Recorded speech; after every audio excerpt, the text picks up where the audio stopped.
Hail, hail, welcome to the Homeboys Live podcast. I'm, of course, Joe McCann. It is Friday, the 22nd of November. I am joined by a man that's there. He's always there, Scott McCory. How are you, sir? Aye, yep. I'm doing well, buddy. How you doing? I'm good. It's taking a bitterly cold turn here lately. And I've been getting over I'll a be that fucking. weather, mate. That'll be the weather, aye. That'll be nature doing its thing. And I've been getting over a cold now for about a week. So if I happen to fucking either start coughing at the mic, I'll try not to tonight, but I'll do the best I can. But speaking of cold, there's a man. Uh, there's an Inuit scene in Wishaw. Slave from the Wishaw igloo. Some cunts nicked the boiler. How are you, Jabo? Aye, freezing. I want to let the folks in and know your woe. Aye, the boiler went to blink this morning, and the earliest an engineer can come out is tomorrow between 12 and 4.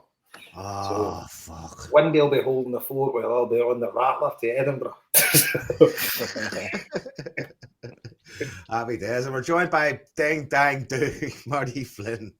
I'm here and I'm always here, and God bless every last one of me. You are here. No Liam this week. Liam's off somewhere doing something. Not allowed to speak about it. Don't mention the war. Liam Power is the financial Jason Bourne. That's all we know. So quiet. Here, lads. Honestly, don't mention that thing that you know nothing about. It was a bit like, what? Oh, a second. Is this guy in the right group chat?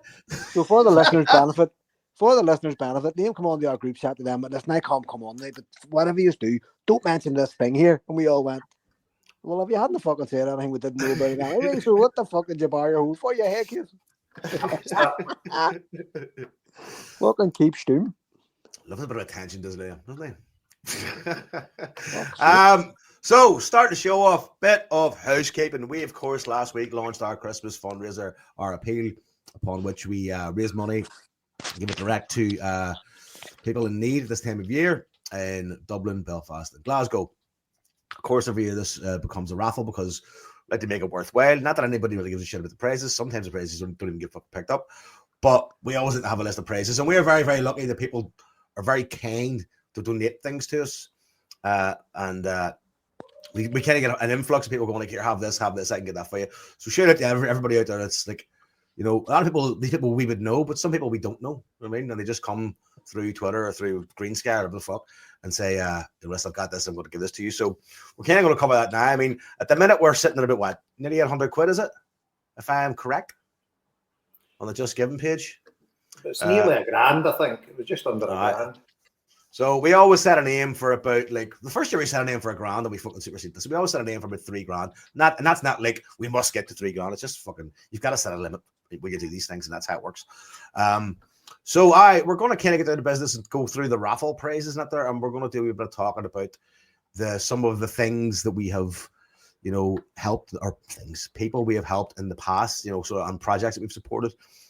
So Scott, are you going to fire up the list of prizes there so I can read them off so we can give So the I'm tell you, it's right there. You could just add it to the stage yourself. I know, but I like to think I have a beautiful assistant. You know what I mean? Like, you can be by Debbie McGee. I mean, We're fucking beautiful. Well, that beautiful that we're off here to fucking put it up. Put the cameras on, huh? Right. So our list of prizes so far, and there's a couple of the actual ones here we're going to talk about in a second.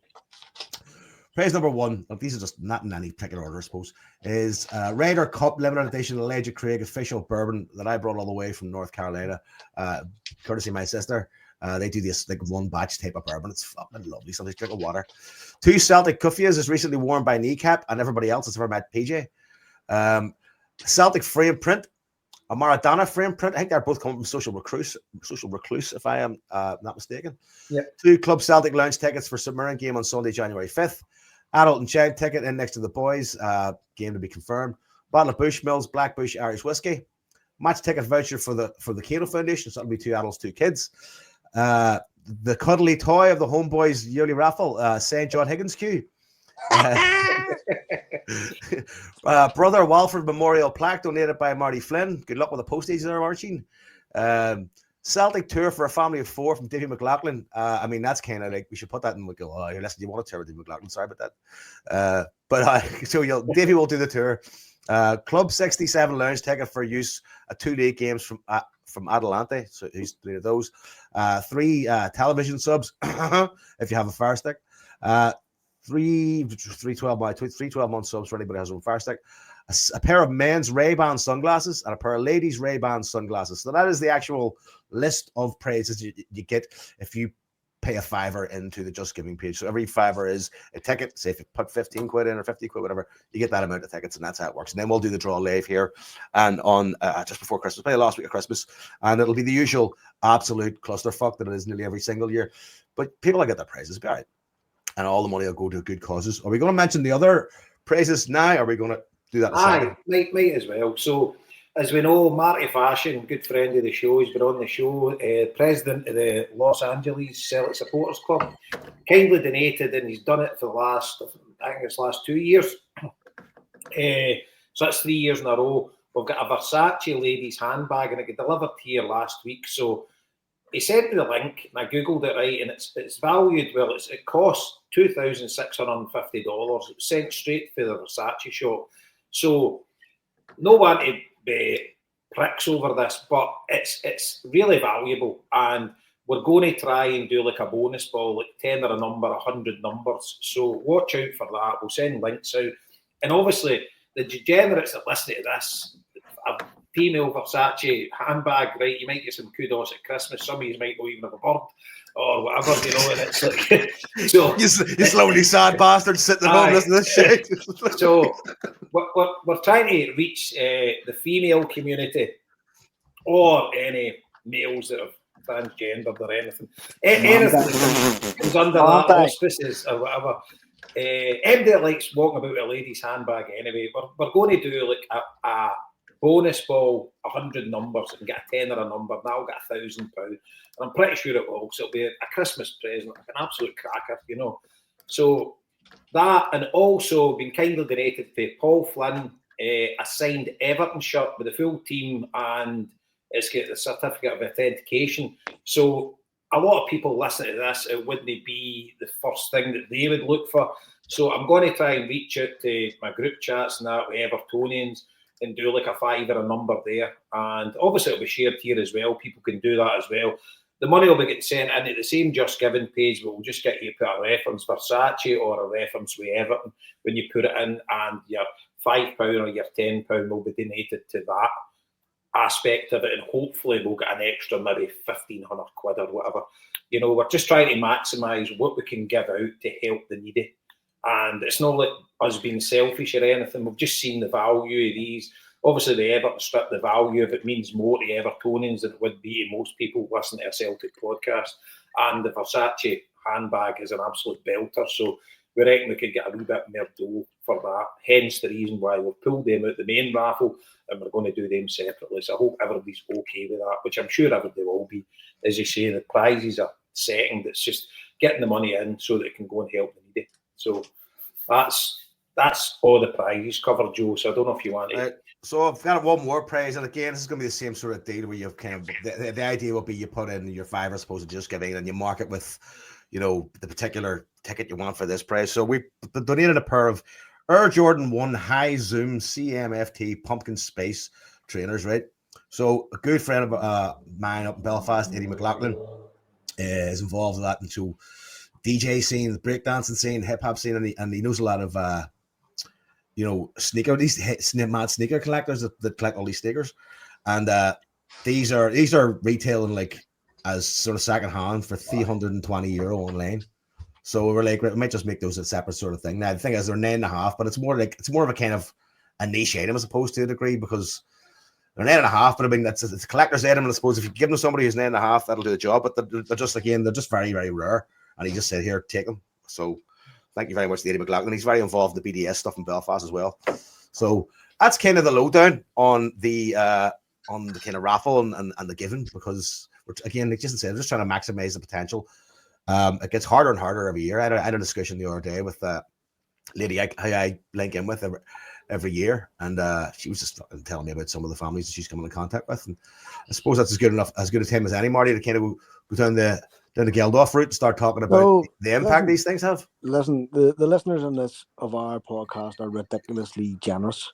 And like that we have not just given sitting at nearly £1,000 already. I mean, it's only it's only halfway through November, so it's incredible already the generosity that we've seen, both in terms of donations and also in terms of prizes that have been handed over. Like the fucking prizes are them 2 pairs of Ray-Ban glasses must cost fucking I don't know what the fuck, just the glasses. Do you know what I mean? So look, like it doesn't really get any easier, and I listened to Clay the odd time, and I heard them fucking on the day moaning about your man Gordon Duncan was saying that when he started doing the Clay Christmas fucking appeal, that levels of poverty in Glasgow had started when he started doing this show, however the fuck long he's doing it. 1 in 4 children in Glasgow were in poverty. It's now 1 in 2.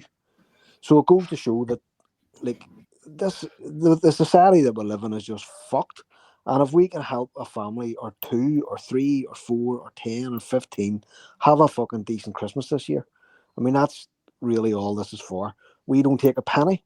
We never ask Homeboys listeners to pay for the show. You'll never see us on a fucking Substack or a fucking OnlyFans or whatever the fuck you use to get money off people. Homeboys OnlyFans would actually fucking work, I reckon. You might make more money off that, exactly. Fuck me, you're fucking wreck. Me and a balaclava and some ice. You'll never hear us asking you to pay for the show. We pay for it ourselves because, frankly, we don't think we're great content enough that will be worth paying for. So all we ask, we're the opposite of L'Oreal. Yeah, we're not worth it. So all we ever ask of our listeners is at this time of the year, please give us a hand. We don't give a fuck what you give us. Nobody cares. It's it's just a small amount to get you into the raffle. If you want to give more, and if you have more, if you have the ability to give more, that's amazing. If you want to give a praise, that's great too. And every single wingding of that money will be going straight out into a family, either at Christmas time here, or as we've actually done quite successfully last year, made interventions throughout the year because we actually made that much money. The listeners were so generous that we were able to hold money back that fed children over the summer when they had no food. They were suffering from school, summertime poverty because they had no school dinners. Our listeners did that in the spirit of Celtic. The penny dinner tables being established to help feed poor children. We're doing exactly the same thing, ridiculously, almost 150 years later. Yeah. Do you know what I mean? So, again, give us your fucking money. Fuck the post office. Somebody said as well, fuck post office. Because people are fucking dying here, So it's not a lot of money we ask for. We never ask for subs for the cost of the show, which we meet ourselves, we pay ourselves, so that you can have a bit of crack over the year on a Friday night or whenever the fuck we manage to drag our holes into the same fucking hemisphere to get this done, to give you a bit of enjoyment and to make you annoyed and to get you shouting at your fucking TVs and computers and whatever else, wherever you're watching this on. So all we ever ask is just to hand us over a fiver, at this time of year. I mean, I've been in people's houses where we give £500. I can't remember if it was last year or the year before. The wee family whose child had a family with a child with a life-limiting disease. A couple of days before Christmas, I went up and handed them over the cash, walked out of the house after having a quick chat with them. And about 6 or 8 months later, the woman of the family died. I was in a bar, and I was standing in the bar, fucking minding my own business, and I just felt 2 arms around me. And he just gave me a massive hug. I didn't even fucking see him coming. He didn't speak. He didn't say anything. He just gave me a huge hug. And when he released me and I realised who it was, and he was full up, his eyes were full of tears, and he just walked away. And that was it. And I knew what he was on about, and we don't tell anybody.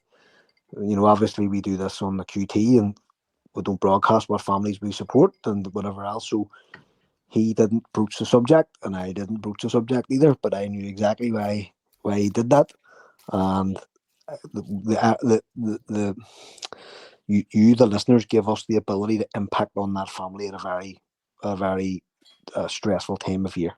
And so I knew that was appreciated. I knew that it had made a difference. And so that's all we're asking you for again, is to give us the ability to do this again.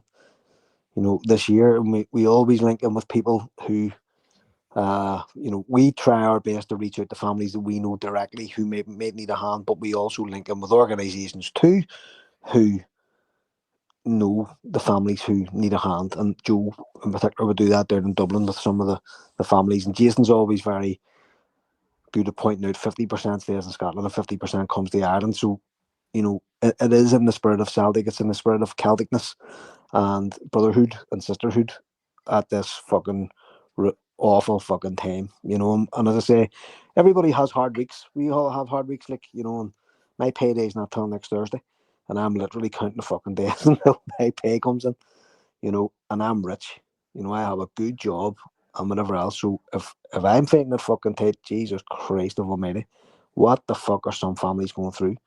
Yeah. You know, and as I say, every penny goes the right way. Every penny will impact somebody worth impacting this Christmas. And so that's all we ask. Throw a couple of bob into the Just Giving. You'll get amazing praises as a result. And we can't, honest to God, like, I'm shocked every year at the praises and how generous people are and how people go out of their way to get us stuff. And it's just amazing. And it's nice to be involved with, you know, and we keep you as updated as we go. And I you know, as we do these, we'll let you know who's getting them. We'll never reveal anybody's personal circumstances or make a family identifiable. But we are happy to tell you what the impact is and how the families are being supported. So look, you'll hear from us. You'll hear from the horse's mouth. So Sinead, and look, I have no doubt we'll raise a lot of money this year because we always do. And so I'm really looking forward to doing the Santa bit.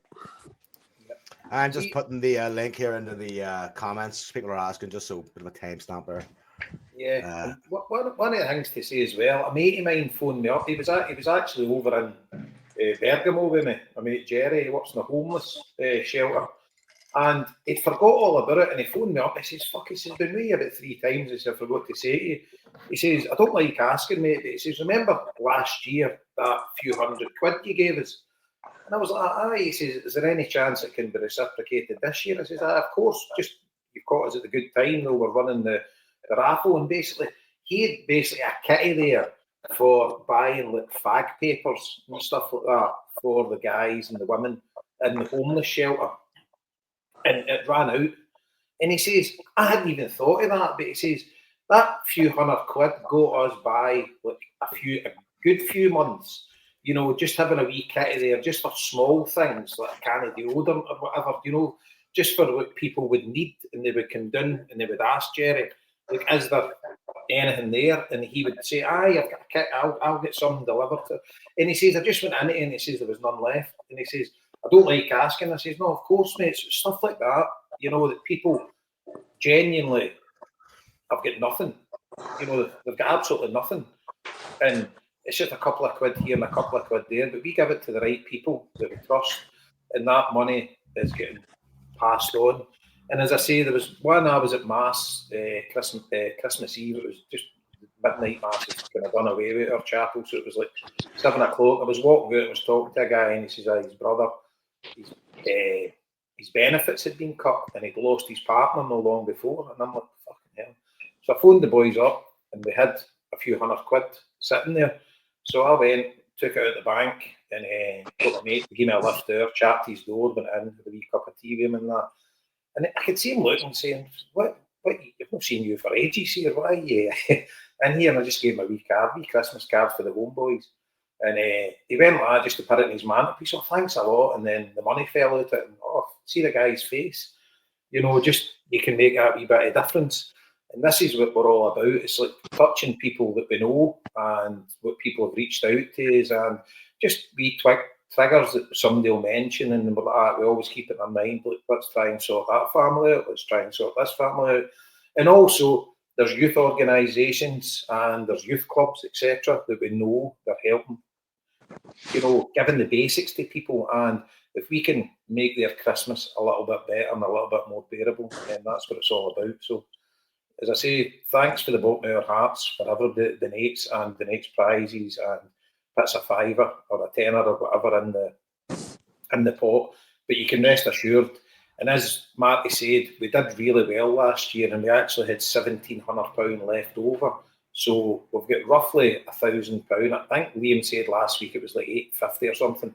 So we're probably at roughly £1,000. Liam's got the Just Giving, and plus we've got the 1,700 to go on top of it. So anything between now and maybe the second week in December, anything between now and then that gets added into it, say we get £3,000, say we get £4,000, that money will be split Scotland and Ireland, and it'll be dished out, and you will make somebody's Christmas, and I guarantee you will, because we've seen it firsthand, the difference it makes, and we can't help everybody. But I was laughing, Marty, when you mentioned Gordon Duncan. I actually listened to, I was out walking toffee, and I had last night's podcast, or maybe it was the nights, in fact, and maybe it was last, I can't remember, when they were talking about Cash for Kids, what they do, and he says, I can assure you 100% of the money donated goes to the families. I don't believe that for a minute. No, it's not true, because Cash for Kids employs the staff. executives and that running it and stuff like that.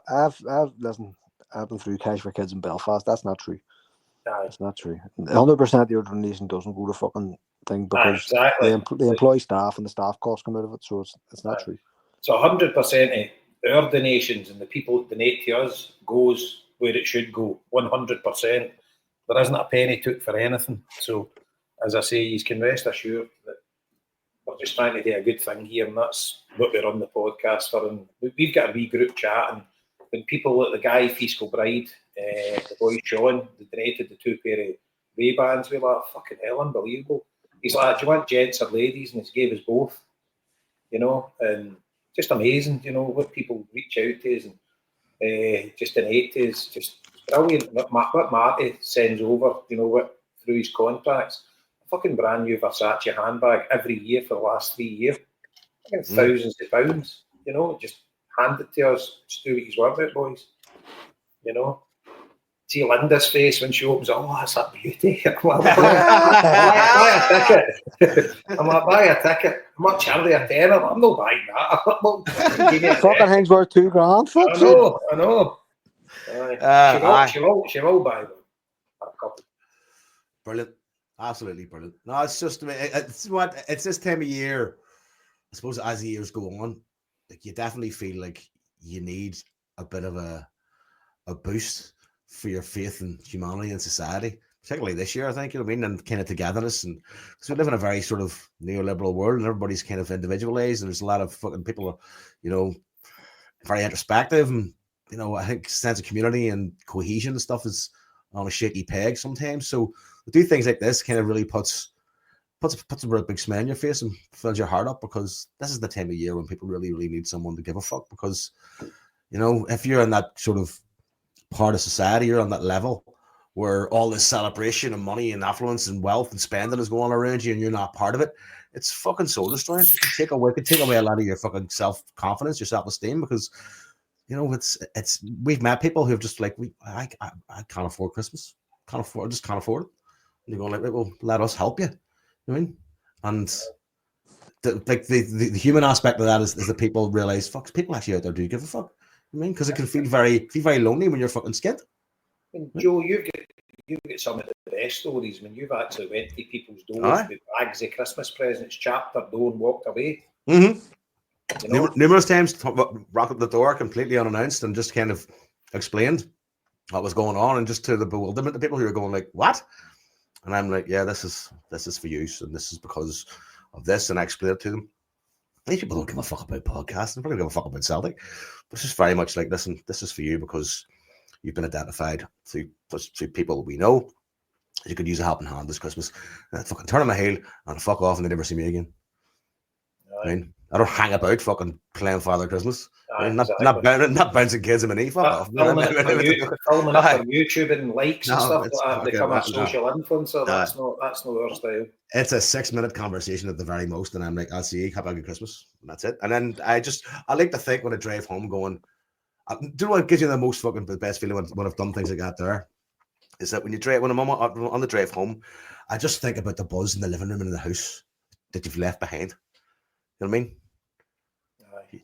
And that Well, really fucking makes me think, you know what, fucking yes, because you just know they're buzzing. Right? there was one of the houses I went to in West Belfast, and so wife, mother and a daddy, and 3 kids. The middle child has a disability.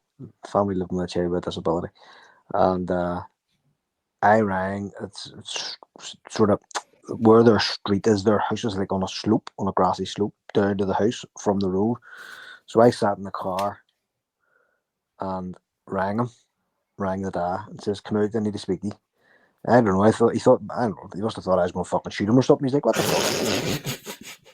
And when he walked up the car, and I rolled the window down and just handed him the money and drove away. And he was like, "What the fuck?" And he met me about 4 months later. Was the good weather was here, and he said, "You paid our heating the whole winter." He said, "That covered us for the whole winter heating." He says, "What the fuck?" And I says, "Well, sure. It's courtesy of the Homeboys listeners." I said, "It wasn't fucking me. Not my money." You know. And he says that kept us warm in the house. No, amazing. It's absolutely disgusting, but it's good that we can actually play a wee part and help, you know, some people. And it's horrific when you think about it, but we can only try and do a wee bit, and that's what we're doing. Yeah, absolutely. And no, that's what the listeners are doing. That's the thing. It's not us. We're only fucking. Oh no, we're only middlemen. we're just a conduit to get it done. Yeah. So look, as I say, get on to the link, the Just Giving link. I think Scott's posting it up, or no, if you have it, I'll put it on Brugge, guys. Somebody can put it on Twitter or whatever else. We'll get it out there tonight, and you can dive in. Give it a share, folk, and see if anybody sees the post coming up.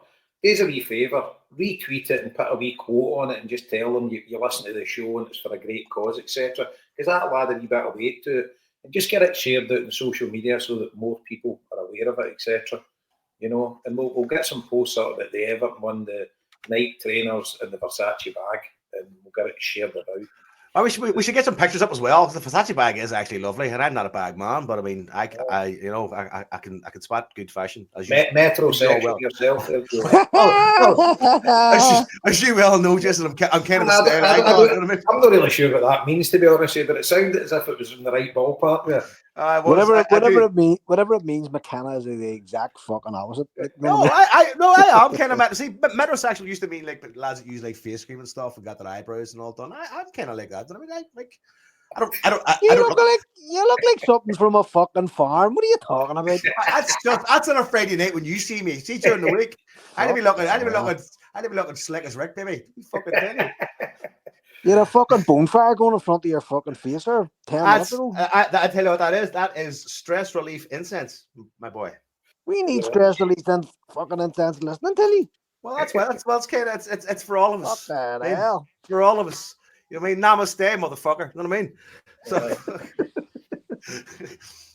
right. So that's the charity part of the fucking show. So see before we go, Joe, can I just say a wee bit about Pat Ross? So I was before we get into the football chat and whatever, right? I'll get this over with because it's quite emotional, to be honest with you. One of my good friends' father passed away last night, Pat Ross. And you've probably heard me talk about him in the podcast plenty of times. He was just Mr. Celtic, you know, and he owned the Railway Tavern in Motherwell, and the family obviously still own it.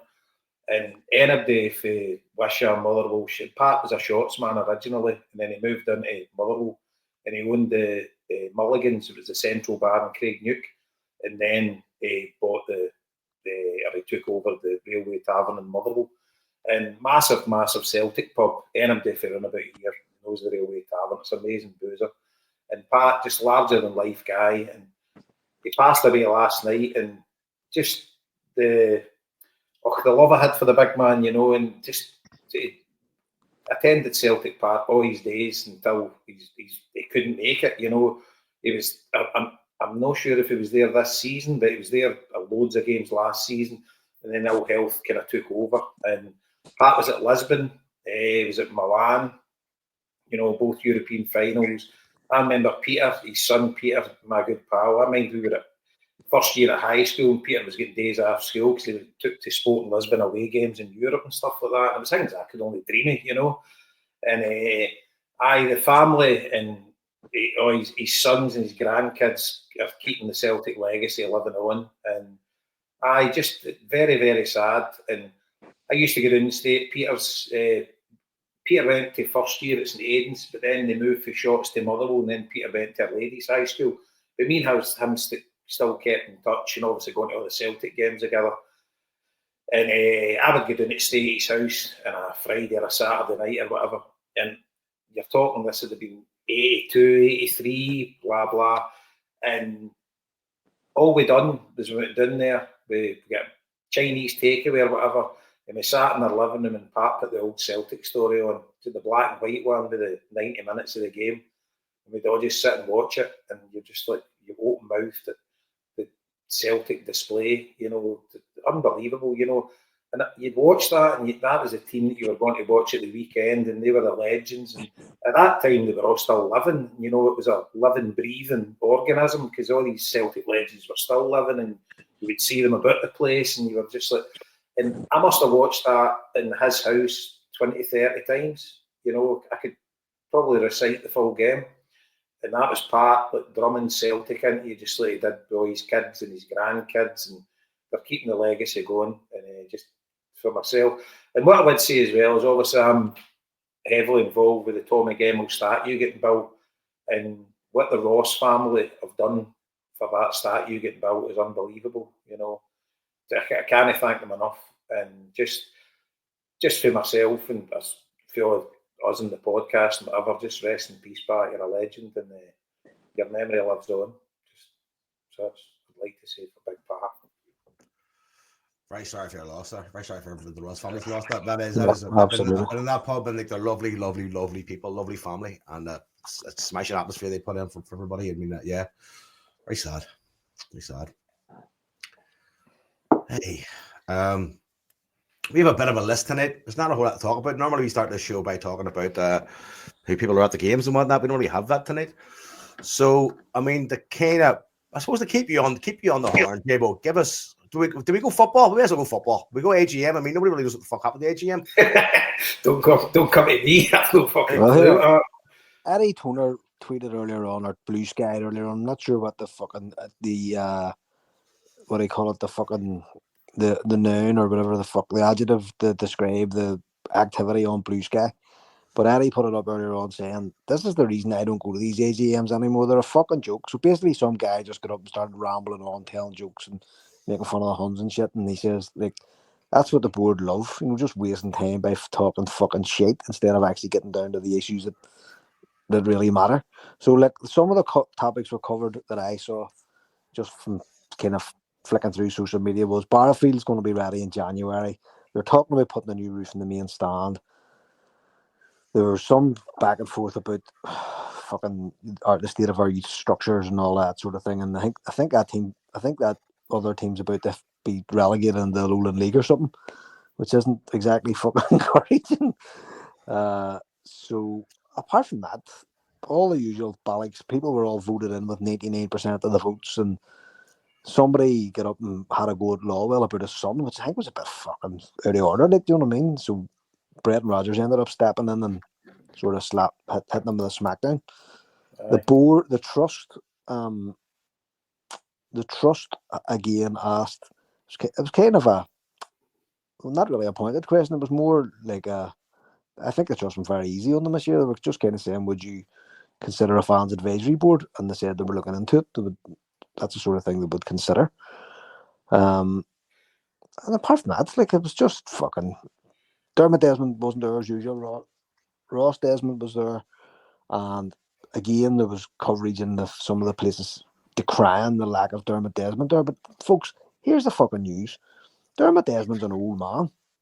Ross Desmond is his fucking son. When Dermot dies, it's Ross, so it's better having fucking Ross Desmond involved now than, like, you know, coming to the fucking Celtic through a will. You know what I mean? Go, what the fuck's this guy doing this? Holy shit. Do you know what I mean? If that guy's going to be involved in decisions, then he needs to know now what's happening. Because his dad's not going to fucking live forever. What the fuck age is Dermot Desmond? So I don't really get the whole stooshy over Dermot Desmond not going to the AGMs. I wouldn't go to a fucking AGM. I don't blame Dermot Desmond, and I'm a fucking shareholder. Yeah, I don't like going to them. They're What the kind of a fuck? formality. I mean, I know. You just sit up and go, we'll look at this and we'll do this and we'll fucking examine this and we've seen this and who but gives a fuck? it's all there. People don't understand, right? People seem to think the AGMs is your time to stand up and say your piece. That's not what an AGM is. An AGM is something that you have to say that you've had an AGM. That's basically what they fucking are when it comes down to it, like, because you have to have them.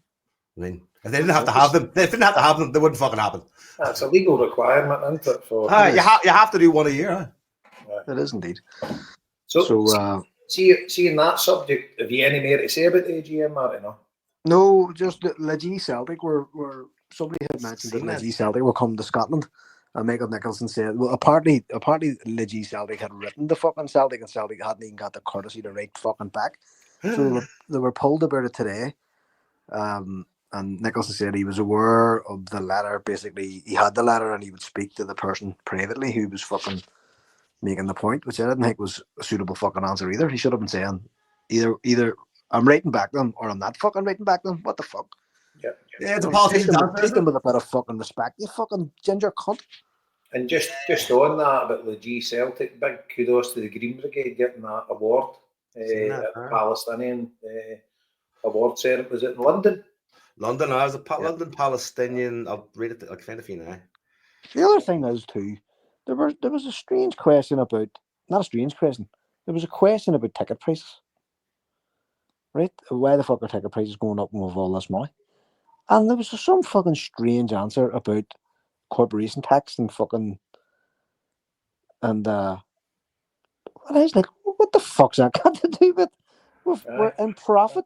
We've cash at bank. It doesn't fucking matter how much you fucking spent. Shock horror. A company pays corporation tax. Yeah. So it was as if there was. So I may have picked this up wrong, but it was as if, well, we got a tax bill, so we'll have to pass it on to you wankers. Aye. Do you know what I mean? It's a way of saying, like, everybody here is very comfortable with the money they have and they're making. They don't want it to go down. No, the fucking point is, you should have had the fucking money spent, and then you wouldn't be getting hit with fucking corporation tax bills. You stupid cunts. Get the fucking money out of the bank. What the fuck's it doing there? We bit of financial strategism. What the fuck that is? That's not even a fucking word, you man. What are you talking about? Strategically thinking, like, well, if we hang on to this, we could fucking. These people look ahead of that and think, well, we Joe, could fucking use this as an excuse. No. That's the opposite. So for years we had a 30 million pound low interest loan that sat on our books and put us into the red. The very fucking reason was so that we didn't have to pay corporation tax. Now we're loaded and we can actually afford to pay corporation tax. It isn't really bothering us. We've still got tens of millions in the fucking bank, and yet they still think it's acceptable to fuck the fans by lobbing money onto their season tickets at a time when they've taken friendlies off them and fucking all sorts of other balls. I'm like, that is. I'd have fucking on the fucking stage if I'd have been at that AGM. When you look at that, it is fucking. That's Scrooge material. Ah, fuck me. It's there should be looking at a ticket reduction. Right. Fucking hell. You never get that. So when you mentioned that, I remember the other night, Brendan Rodgers had a meeting with fans in our bit at Celtic, and I had an invite for it, and I forgot about it. Then Mick texted me and says, I was at that Brendan Rodgers thing last night. He says, oh, fuck, I forgot about it. But anyway, he was there and he gave us a couple of snippets. Nothing much, pretty bland. But what he mentioned the Alistair Johnson new deal. So we're obviously going to speak about that. Someone also mentioned about transfer targets in January. And he says the priority, someone mentioned a striker. And he says, no, the priority is not a striker. He says, we've got two. He says, everybody knows how hard it is to keep three strikers happy. He says, so we've got two. And he says, we've also got Dyes and Maida, which I was quite pleased about, because he says he can step into that role, no problem. So he says, we've got two, and we've got Dyes and Maida, who obviously plays in a different role. So we've effectively got three strikers, but one that's got another role. He says, our focus for the January as a winger, which I thought was quite interesting. You know, because we've got Maeda, we've got Kuhn, we've got James Forrest, and we've got Palmer. But he's focused as a winger. And I don't know, what do you think of that? Do you think that's interesting or not? Or... It is interesting because I would think, bar Palmer being a wee bit fucking late, we're decent wingers. I'm no surprised. You're not surprised, Scott? Let's be honest about it, right? Palmer's no, at this stage, imagine we go and beat Club Brugge and we have pretty much guaranteed ourselves we're through to the next round of it. Yep. We really need a level of player above what we've got to think. Unless we're all kind of going, Keezies, we're in the next round, we've done what we wanted today. Aye. We could get fucking horsed. But I know Brendan Rodgers doesn't he? And Jamesy Forrest he's stunned us all once again because we wrote him off years ago under Ronnie Dyer. Yep. Rodgers brought him back for the brink. Rodgers, we heard the story, Rodgers fucking was going to bin him this time and the wee man fought for his jersey and he's come back in. But this, James Forrest isn't your future. Palmer, I really like Palmer. I really do like him. But I like him in a kind of, he's pretty funny kind of way, you know what I mean? Did you see his two goals? Did you see his two goals against Mexico? Did you see his 2 goals against Mexico? Yeah. He's definitely got talent. We all knew he was got talent. But do you remember last year everybody was kind of going, he's better than Jota? I know. Right. It seems a long time ago now, doesn't it? Matt Wiley. Exactly. So, and I think, and Rodgers, we've spoken about it continuously. Guys like Cummins, who's going to be added to the squad, scored against again tonight. See, however great it is that he's going to be joining the squad, that wee boy's going to take his jersey, else he'll be back down in the B team. And that's the way Celtic are. And that's the way we should be demanding Celtic. And that's what happens when you go and you get a guy like Rodgers. Rodgers is ruthless. And see, to be honest, he's making us fucking better each time because he's fucking ruthless. We're a bit. The mad thing is we can be dicks, right? The same as every Celtic fan, every football fan, we can be dicks. But see, sometimes we're too light as well. We're too fucking, he'll come good. Instead of going, you're not doing it for me now, I can't fucking wait, get out of the way. Do you know what I mean? Like, see, Awata, every one of us to a man, we all thought, Awata's a good player. But he wasn't doing it for us, so what's the fucking point? What's the point? And it's then Palmer falls in the same thing. See if he's not going to do it every week. Nicholas Kuhn is a perfect example of what we need.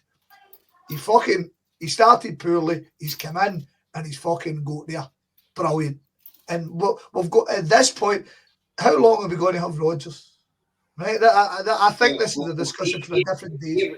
That was the next thing I was going to say. Right, well, there you go. What a segue. It's like me and you are fucking... So somebody asked the question about him, will you be here for 10 in a row? I think the question is, I'm not entirely sure, I wasn't there, right? But was this about fucking 5-6 years ago? So what he said was, he says, I'm more than happy here. I don't have the ambition to go to England. I've done it, seen it. My family is well settled. They'll love it here. And he says, obviously, he says, if I go in a dodgy spell, he says, at the end of the day, the club might want to end me. Similar to what he said last year, but he says he's got no ambitions in moving, and this is him. He's here for the kind of long haul. But I'm getting deja vu though. Listen to that. Fool me once, shame on you. Fool me twice, I'm a fucking dick. Mick told me this. I think it was yesterday, 2 days ago. And yesterday morning, I was dropping Rory off at work at 6 in the morning, and I'd talk sport on the breakfast show, and that fucking fat balloon Alan Brazil's on. And next thing he's talking about, we were talking about Celtic women getting beat to Chelsea and blah, blah, blah. And then he just chimes in and says, Oh, by the way, I heard a good mate of mine, big Celtic man, he says, told us Brendan to West Ham. I hope not. And it was that was kind of the end of it. And somebody says, oh, well, so he says. And then they moved on to something else. I'm like, oh, for fuck's sake. So Mick fucking loves Brendan, right? So I put it on the chat, Brendan to West Ham. He's like, no chance. We've been here before, but I don't see it myself, to be honest with you.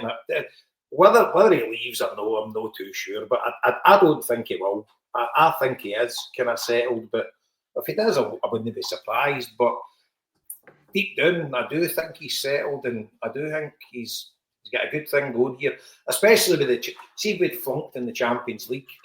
The fans, I mean, me and you, Scott, you know, if we went an absolute disaster after that Dortmund game, if we went and get absolutely horsed off Atalanta and then bluttered off RB Leipzig, we'd be saying, fucking, is this guy going, you know, he'll get his fucking domestic success, but he's actually raised the bar and he's actually fucking looking like, Jesus Christ, man, we're looking a bit of a unit here. Well, I had a bit of I listened to that press conference today when he was talking about that sort of stuff, right? And again, I was going like, this is great, but you've told me this before, baby.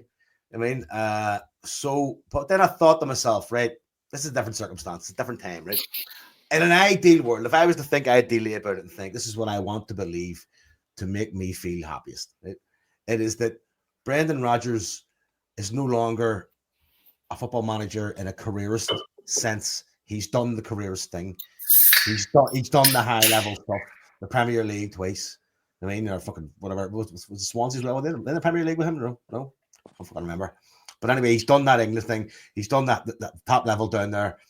He came to Celtic. He's gone back and done the high level, and he's back. That's what I'm saying. Like twice. So right.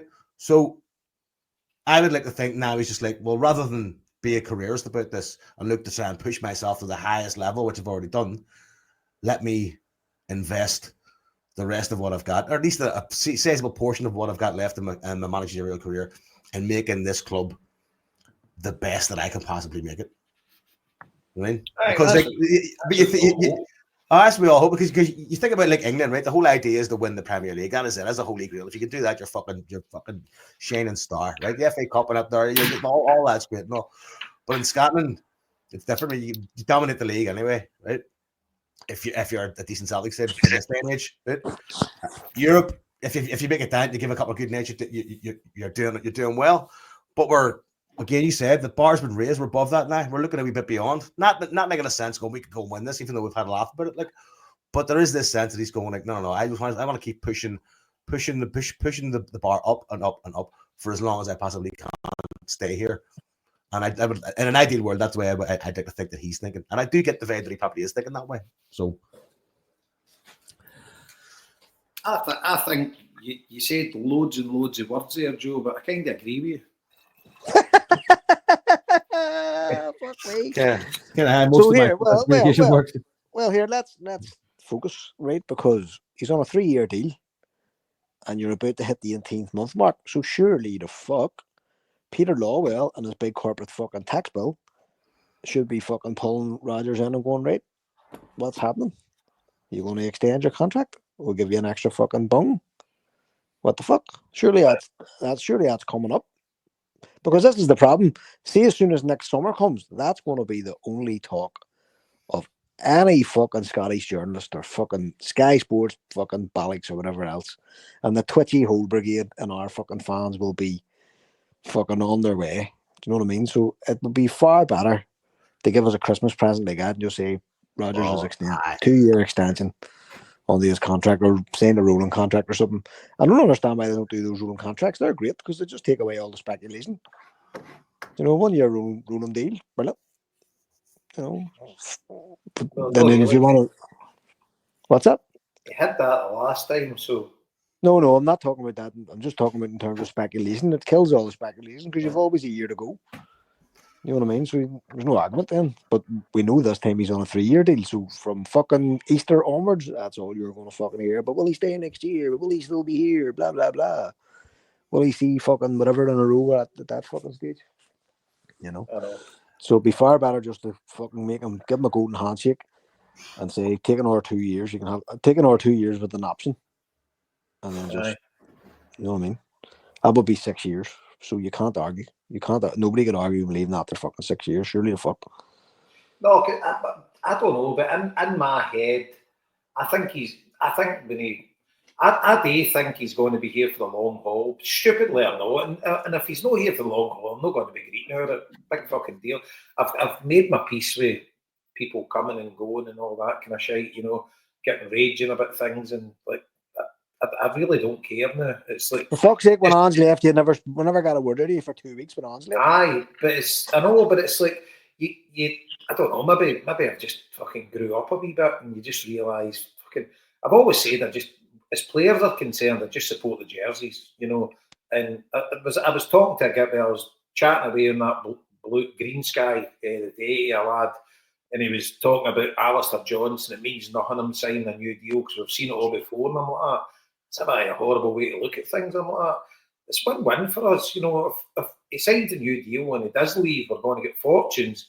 If he doesn't leave, we've got a bumper player. So I don't see the downside in signing a new deal, you know. So we can go on discussing Alistair Johnson in a wee minute. But as for Celtic's concerned, people come and go. You know, the club's always going to be there, and we'll have good times or bad times. And I mean, we can't complain. You know, it's been fucking glorious for long and weary. I'm actually struggling to remember the fucking bad times, apart from, I mean, lockdown, personally, for us and the Homeboys, we had a fucking absolute ball. we became full-time alcoholics. When you look back at it, the team was absolutely shite, but what a fucking laugh it was. Oh, fucking great crack. It was great crack. But, I was thinking this the other day, Jabo, as well. Imagine being a Rangers fan coming into COVID. Imagine how fucking depressing that be. The recovery for us has been kind of good because things have been fucking on the up and up. Imagine being a fucking on, coming into COVID going, no! I know. But so it's like, just go with the flow, enjoy it. It's great times, and this is one of the few times. Scott, you put a link on the other day. I only watched the start of it. I couldn't. I was working. But the young lad talking about the youth, and the guy, young lad that was talking, was about 19. He's like, I've never seen us doing well in Europe before. This is like new territory. This is new territory. Aye, and you're like, young guys sell like daft, you know, and it's like, and let's face it, how many times have we seen us doing well in Europe? The 2003 run, and the year after it, we did kind of all right, and then we went out to Villarreal, we beat Barca and went out to Villarreal. The Martin was robbed, you know, the Juventus. I mean, we should have qualified then, so we didn't get out of the group, but we should have. You know, we were like, watching good football and watching a great team. But apart from that, this is it. This is like, who knows what's on the horizon? I mean, we might go out and get fucking humped off Brugge next week. I don't think so. I'm pretty confident, but this is kind of uncharted waters for us in Europe for a large proportion of our support. You know, which is fucking, it's all down to Brendan Rodgers. I mean, it is all down to him. I mean, is the Brendan Rodgers song making a full comeback? Because I haven't really heard it as much as I probably thought I was going to hear it at this point. You don't really hear it at all. It's kind of been bending, hasn't it? But I think everybody's bought in. I mean, you must be an absolute lunatic if you're still holding that against them. Do you know what I mean? Well, you know, Christmas is coming up, so the last Christmas song's going to get belted out. Aye, that'll come up. It's all rosy in the garden, isn't it? Aye. Well, definitely. I mean, we all love moaning about stuff, and there's loads of things that we would change, the Laggy Celtic thing and stuff like that. There's loads of things we would change about the Celtic board, and there's the fan advisory forum. You know, 100% that should happen. We should have more fan involvement, you know, rather than these doff caps, AGM shite. There has to be more involvement. But for the fitness sense, and you know yourself, because the fitness gone good, everything goes to the back burner. People haven't got the revolutionary spirit in their heart to go and make a change, because that happens when the team does shite, and then you get more support. But when you try and be a bit revolutionary when things have gone good, everybody's like, get the fuck. And the vast majority of Celtic fans only really care about the result on the park. It's a fine line, isn't it? When things are shit. Your voice is valid. Things are going well. Fuck up, buzzkill. It's fucking when things are good about everybody's fucking again. Any dissenting voice is just totally shut the fuck up. But I mean, that's just the way it is. That's the way of life. We're humans. Anyway, do we look forward to Hearts? I'm looking forward to abusing the Queen and the Crown and glorifying in the IRA. Well, actually, here, J-Bo, before we get on to Hearts, that's a good segue, Marty. How was Kneecap? Oh, for fuck's sake. Unbelievable. Just wild. Just blew me away. Like, I read a review who said it was like early day Beastie Boys. They hadn't seen know, anything like it since the Beastie Boys. I seen the Beastie Boys at a festival, right? So I can't really comment. I didn't really go to a Beastie Boys concert. But if I could imagine that, I would think. Do you know what? There was quite a few folk with phones up and stuff like that. So that kind of pisses me off at gigs, right? Just be in the moment, just enjoy it. But there wasn't as many as you would. You see some of these young kids go. My kids now would be going to gigs and it's just phones everywhere. There wasn't anything like that, and it was weird, right? So me and Mick went in the train. And young Caitlin for the Tommy Gemmell, we ended up getting her a ticket. She'd been to Belfast to see them. Me, Caitlin's a star. So we tried to get into Gracie's and it was mobbed at the bar, so we said, stuff that. So we walked in, we went to McCool's. And the Ireland game was on, that was still 0-0 with England. But we got into McCool's and they didn't have the game on. So we ended up, Jim Cameron and that was in. We ended up, Steph and JP. So we ended up getting a few pints with them. Stood there and the Ireland game wasn't on. So I said to Mick, when we watch the end of the Ireland game? So we left. We walked round to the Sarri Heeds. We were walking round, we checked our phone. It was fucking 2 hours, whatever. And we're like, fuck. So we get thrown into the Sarri Heed. They didn't have it on either. So we get in there. The music was absolutely brilliant. The drunkest guy in the world was standing at the bar. Oh my God. I tried to talk to the guy and he just couldn't get it. The boy was massive as well. I was like, oh, fucking juke him. But it was quite funny, right? So we're like, me and Mick are standing there waiting, and Caitlin coming in. So we text her and says, we're in the Sarri Heed. And they were putting some Kneecap tunes on. Then it was just some random tunes and whatever. The DJ left the box and it was like just kind of random music. And so we're begging away. And Mick says, check the clientele in here that's going to this gig. He says, that mob over there, he says, they're all like Bohemian, they're all like fucking French. And I'm like, fucking, you're right. So I went over and I says, where do you guys come from? Boys like Castle Milk.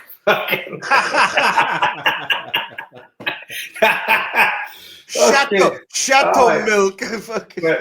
but see, get up to the gig, right? So Caitlin came in with another couple of drinks. We went up to the gig and my mate Jerry came in. Jerry was blazing. Oh my God, that's another story. But anyway, we've got into the gig and went and got a pint and kind of just stood at the back and we got a wee space where we could stand. But see, looking about at the crowd, it was mad. It was you'd be thinking like it'd be all fucking young scheme cunts and all that. And like, I was a young scheme cunt at one point. But you're looking about and it wasn't like that at all. There was the young team were there, but there was the old team, there was Bohemian folk, there was fucking even older folk, there was every class of society was at that gig, apart from Tories or whatever. You know, but every kind of decent sort of part of society that you would say, see like in our kind of culture, every kind of bit, people that have done well for themselves, people that are struggling, people, you know, but every age group as well, people there with their daughters, their sons, and it was just mad. It was like, and then they come on and the place was absolutely electric. It was unbelievable. It was so good. So good. It was just, and I'd watched the video with they did in Liverpool, so they used kind of the same pattern, you know. Like, kind of, you seen our DVD, don't fucking download it for Amazon Prime, get it on the dodgy Fire Stick, all that kind of stuff. So Bezos is a baldy bastard. Right? But it was amazing. It was so good. Really, really good. and the place was absolutely bouncing. And we were up the back, right? Even up the back, it started bouncing near the end. Everybody was just getting mad with it, and everybody was just getting in. And what an atmosphere! And fair play to the three boys, man. Honestly, It's just funny. Just it's the something magic. It's amazing. strange bit of timing there. My mates just sent me a link to the NME. There's a big fucking review of their London gig there on the NME. So, and they've given it a five-star rating, 5-star gig. I'm assuming for the NME that's quite rare. I swear, that is quite rare. I swear to God. I mean, if anybody had told you to bet on the possibility of fucking a couple of smecks from West Belfast and a teacher from Derry and a fucking balaclava rapping in Irish becoming a global music and film sensation, nobody would have thought that bet. It's a fucking extremely bizarre, but also incredibly inspiring and fucking just amazing to see how far it's gone. But it's the uniqueness and the charm of the whole act that is fucking so brilliant, and it'll do wonders for the Irish language. It'll do wonders for all fucking indigenous languages. Right? 100%. But it's see their tunes, Joe. They're so catchy. Oh, brilliant! Their album's class. I've been listening to it for a couple of years. Oh, that's amazing. And like you've got people like Noel Gallagher loves them, Paul Weller loves them.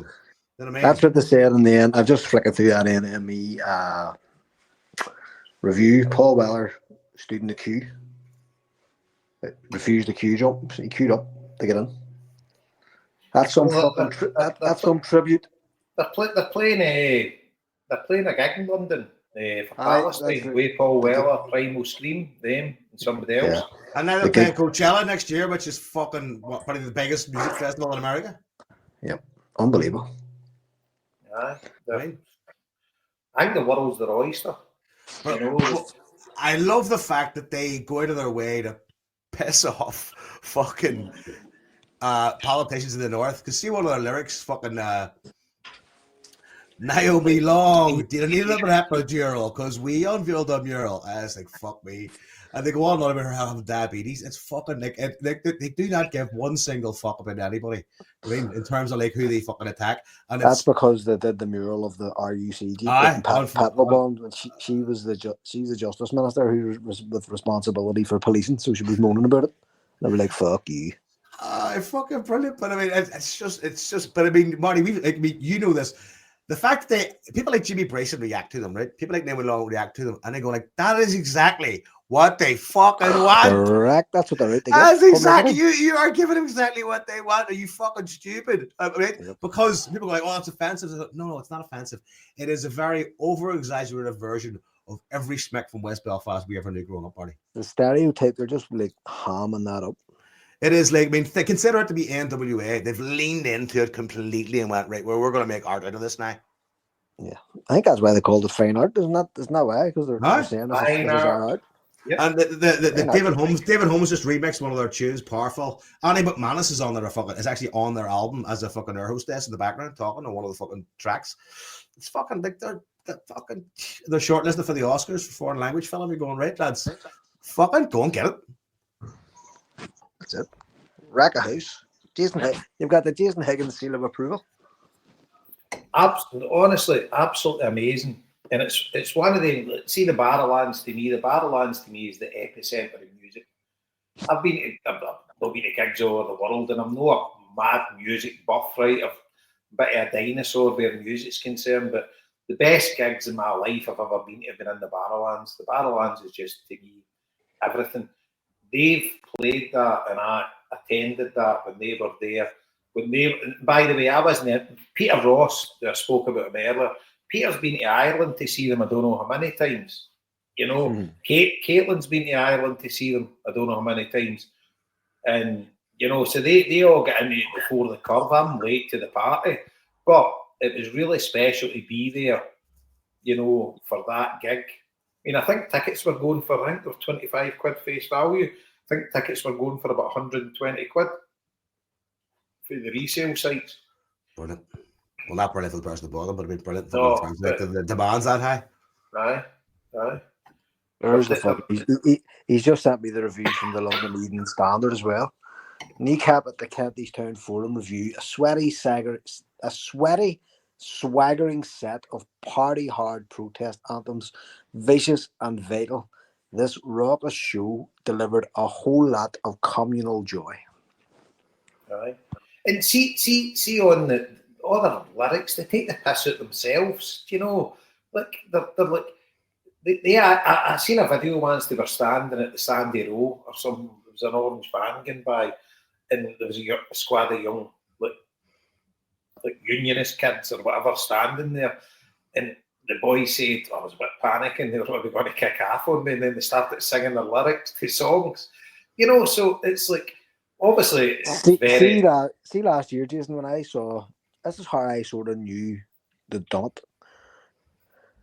I think it was the Olympia in Dublin, which is a beautiful theatre. Anybody's ever been in the Olympia for a gig, it's outstanding, and that's why there was a video of taken up from one of the balconies of the fucking Olympia, and you could see sort of the swathe across. You know, it was taken from the side, and you could kind of see the whole balcony areas on the floor. And they were doing the song Ciarda. And they were saying, like, C-A-R-T-A-S, come along the fucking Ian Garda. So, like, I'm looking going, there's thousands of kids there, and they're all singing this fucking song, and they all know the words. You know, Ciarda in Irish means rights, my rights, you know, and that's what they're saying. I don't give a fuck about the police, I don't give a fuck about one guard, a Garda, you know, and I'm going, holy fuck, what the fuck? Holy, like, there's not enough, there's too many kids here for all these cunts to be Irish speakers. Do you know what I mean? But they all know the fucking words, and they're obviously then finding out what the meaning of the words are. Mm-hmm. Marty, every person in the Barrowlands knew the words out as well. It's fucking crap. Every single person. Absolutely nuts. Like there's some of their fucking lyrics, and I'm on doing fucking Google Translate for myself to make sure I'm translated right, and I speak fucking Irish. You know what I mean? I'm like going, holy fuck. I always stick it on the car when he sees it because she's a Gilgo, and I'm like, right, listen, see the parts I don't know, just fill me in, yeah. That's exactly it. But Mowgli, I'm not sure which. I've got that luxury. I'm not sure which one's which. I think Mowgli Bop is the young kid with the swarthy skin. He's the handsome bastard. Yeah, so his dad's Gary O'Carolan. He's a really, really towering figure in the Irish language community here in Belfast. Gary is just amazing. It's a great fella. So their Irish is excellent. I mean, their Irish is fucking outstanding. They're coming to Gaelic houses, you know, from people who have spearheaded the Irish language movement. And that's the story about his, in the film, when the story about his christening, that's fucking true. You know, they went to the Mass Rock in Glen. So from the penal times, you know, when Catholicism was banned in Ireland, and you would have these Mass Rocks all over Ireland in rural areas, and people would go on a Sunday and say Mass because it was illegal to deliver the sacraments under the penal laws. So there's still Mass Rocks all over the place, and they're always well looked after. But Glen is just on the outskirts of West Belfast, and there's a Mass Rock there. So his family are very traditional Irish, and said, "Why don't we fucking christen the jail up at the Mass Rock?" They were like, "Oh, that's a good idea." So they were up in the Mass Rock, and this is back in the 90s, like, and the fucking Brits thought there was a training camp happening in the forest, and they put the fucking helicopter. It's in the papers and all the time. The helicopter flew down over them to fucking see what they were fucking doing. I think it was Father Des Wilson was fucking doing the business, giving them the anointing the child or whatever the fuck they're doing, a christening, wet in the head or whatever, you know, in a traditional Irish ceremony. So that's the sort of houses that come out of, you know, the real Gaels, proper. Like, it's not that part of it isn't an act. They love the language. They're outwardly pushing. Yeah, exactly. They're actively pushing. Exactly. CERT is what he said. They're actively pushing the Irish language into the faces of people who are saying it's a dead language. It's about to be sung at Coachella. Mm-hmm. Aye. And by the way, see my mate in the Basque Country, John Arriaga Olavarria, he loves them. He's obsessed with them, right? And he's like, Jason, see the Saturdays tonight, your Kneecap gig, he knows everything about them. And he says they have to visit the Basque Country. He says everybody here is nuts about them. Because he's going at some stage. Well, he's going crackers now, right? Because the only English-speaking country in the EU now is Ireland, although Irish is the language, right? He's raging because loads of Basques are going there, working in whatever industry to try and learn English better. And he's I'm disgusted with these people because they speak the Basque language at home, but then they're going there and learning a foreign tongue. But obviously they're doing it for business sense to get on in life. And he says, I could understand when they went to England. I mean, obviously Scotland, you get Scottish Gaelic, but it's not a thing like Irish is in Ireland. You know, it's like nobody speaks it. Well, very few. A couple of schools in Glasgow or whatever. But the Irish that's what I always had. For years, I was arguing this with people in Glasgow, and I was saying we are Glasgow Celtic. Celtic should be a beacon of Gaelicism. Like there should be bilingual signs all around the fucking ground. Why not? What the fuck harms are going to do? Like slee and exit, and then you know that the Gaelic word for fucking exit is slee. You just pick it up, you know, and it's something that could be done really fucking simply, and it wouldn't take a lot of money to do. You know, I definitely think. I mean, if it was in Belfast, like we've our own Gaeltacht quarter night. You drive down, you see all the businesses is fucking, you know, have Irish language. And one of my mates was on fucking Facebook today reminiscing about getting all that sort of stuff started, and he said White Rock had the first ever Chinese Irish fucking business sign. One of the chinkers is in the fucking White Rock one. Here, stick one of them up here. So it said the Irish for Chinese, Chuck Shistin or something on the White Rock Road. And they were going like, this is amazing. It just took off because it was organic. People just wanted to fucking do it. And we're going, even the fucking Chinese people in Belfast were trying to get involved because they could see the worth in it. They could see the value in it. Why the fuck don't Celtic do it? Why not? Well, they did that post, didn't they, before?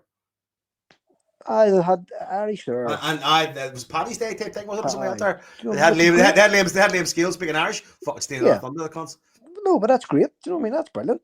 But let's like make a club policy to say we'll change parts of our fucking social media into a bit of Gaelic because it's easy just to write Kelty. It's fucking easy to write Kelty as it is to write Celtic. It means the fucking same thing, you know. But until you do it, then people go, "What's that mean? What's Celtic Gaelic?" Oh, right, fuck. I don't know what Celtic Gaelic is, you know. If you see all train stations in Scotland, Marty, well, I don't know if it's all, but I think loads of them have got like the English and the Scottish Gaelic on it. Yeah, brilliant, absolutely brilliant. And I love the townlands here. We've got fucking thousands of townlands, and all our names of our places, and it's the same, exactly the fucking same in Scotland. They mean something. They actually fucking mean something, and they've been translated in the English gibberish that doesn't fucking mean anything. And so people go, you know, they'll pick a place and they'll go, that sounds fucking stupid. And you go, no, that actually means something. And here's what it fucking means. This is where this name comes from. It means something. It describes the place. It describes the area. It describes a feature of the place. You're getting it in Gaelic and you're getting fucking gibberish in return in fucking English. What the fuck? You know, and there's been tons of work done on that here over years, and people have really tuned into it. Now, when you drive all across the north, everywhere you go, all the rural parts, you'll see the road names, and then they'll have the townland name underneath. Brilliant. It just brings it back. You know, it makes it fucking relevant to the people there. So just as you're saying, as you're going through Scotland and you're passing all the train stations and you're seeing all the names of the places, wonder what that means. Do you know what I mean? Because it'll actually make more fucking sense in Gaelic when it's translated than it will in the English that you're reading. Yeah, definitely.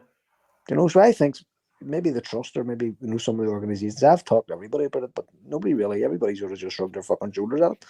But I think it's important. We are Glasgow Celtic. It's a Celtic club. We should be reflecting our roots. You've been telling that, Marty. I've been reading this NME review. Fuck me. At the very last line, Kneecap don't need a list to tell them, you, or anyone else this, but they've already won. I saw on that. They've been announced on that BBC 25 something of the year list or something. They were on it. That says shivers up my spine. We know what here. Sure, open invitation to anybody from Kneecap wants to come on and talk about Celtic because I know they're good. And one thing, so surely one of their mates or they must listen to this, right? But if you do, please get a concert in the Basque Country, Rapido, because I tell you one thing, that'll be the hottest ticket in town. Fuck. We might have to organise a Homeboys away day for that one, Jason. They are absolutely insane about them. Because it's obviously with the Basque language, right, and obviously the links to Ireland as well, etc. You know, they have just like they blew up over there. They are absolutely obsessed by them. You know? Here's a thing that I loved, right? Being a fucking hip hop head from back in the day, as you well know, Marty, the lyrical demon that I am, right? Right. So, right, I've listened to hip hop since I was about fucking 9, so I've listened to it and I still listen to this day, right? 2 of them were on. So you know Cypress Hill, yeah. Yep. Seen them one of the first times in the UK. All right, Cypress Hill, the lead rapper, Be Real, right? He has a very big sort of social media and YouTube. That was the night I fell through the caravan. Well, will you tell us that story in a second? I want to hear that too, right? But right, so he's got a very big YouTube presence, right? He does lots of different channels and stuff. One of them is called the Smoke Shop, right? Because he's obviously Cypress Hill, they all fucking smoke weed like fuck.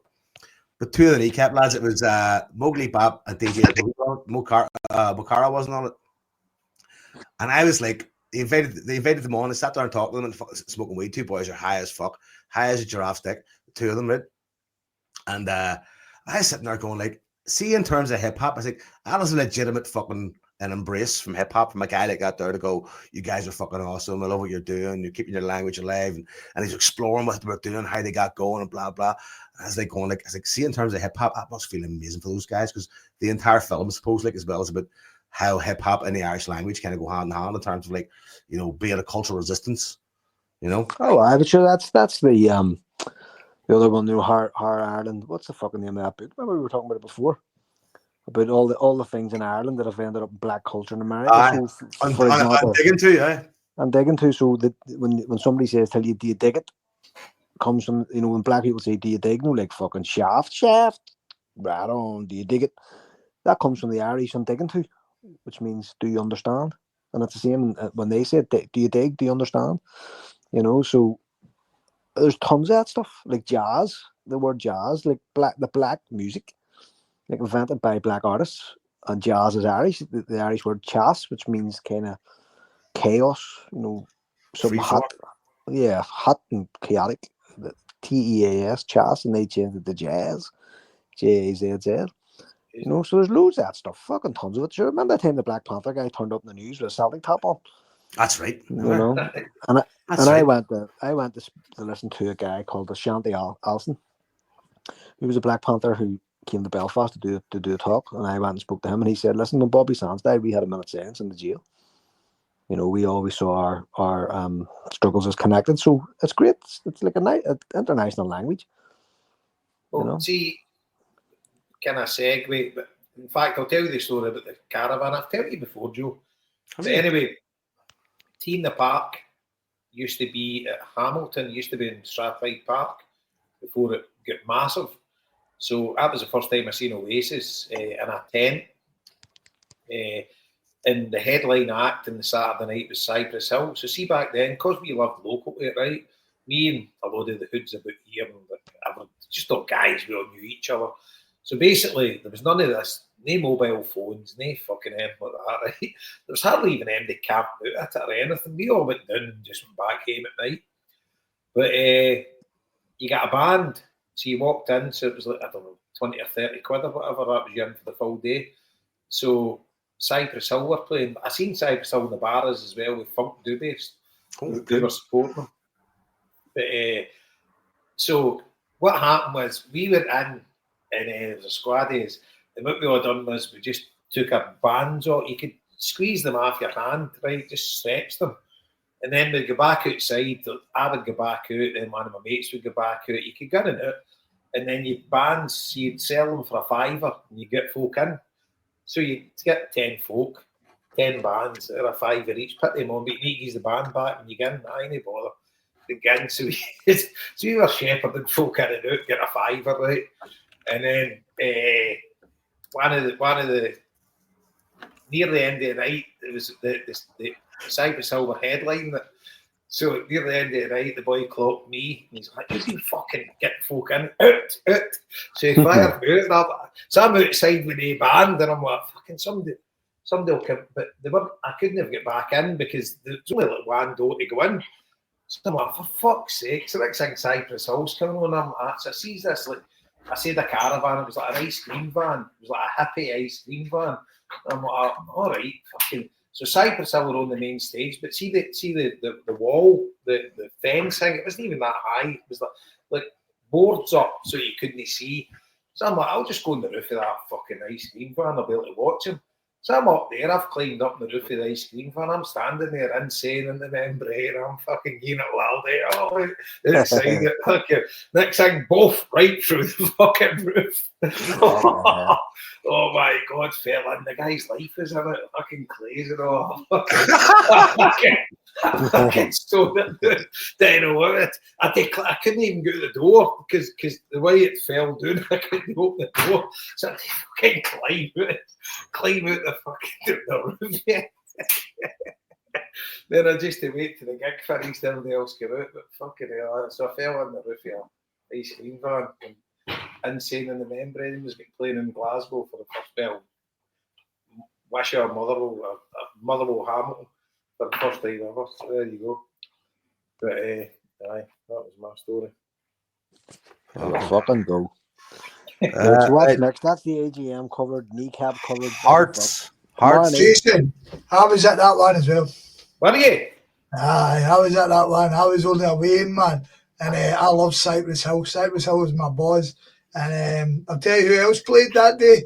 As you said, Oasis were playing a tent. Somebody says you want to go and see them. I was like, nah, fuck that.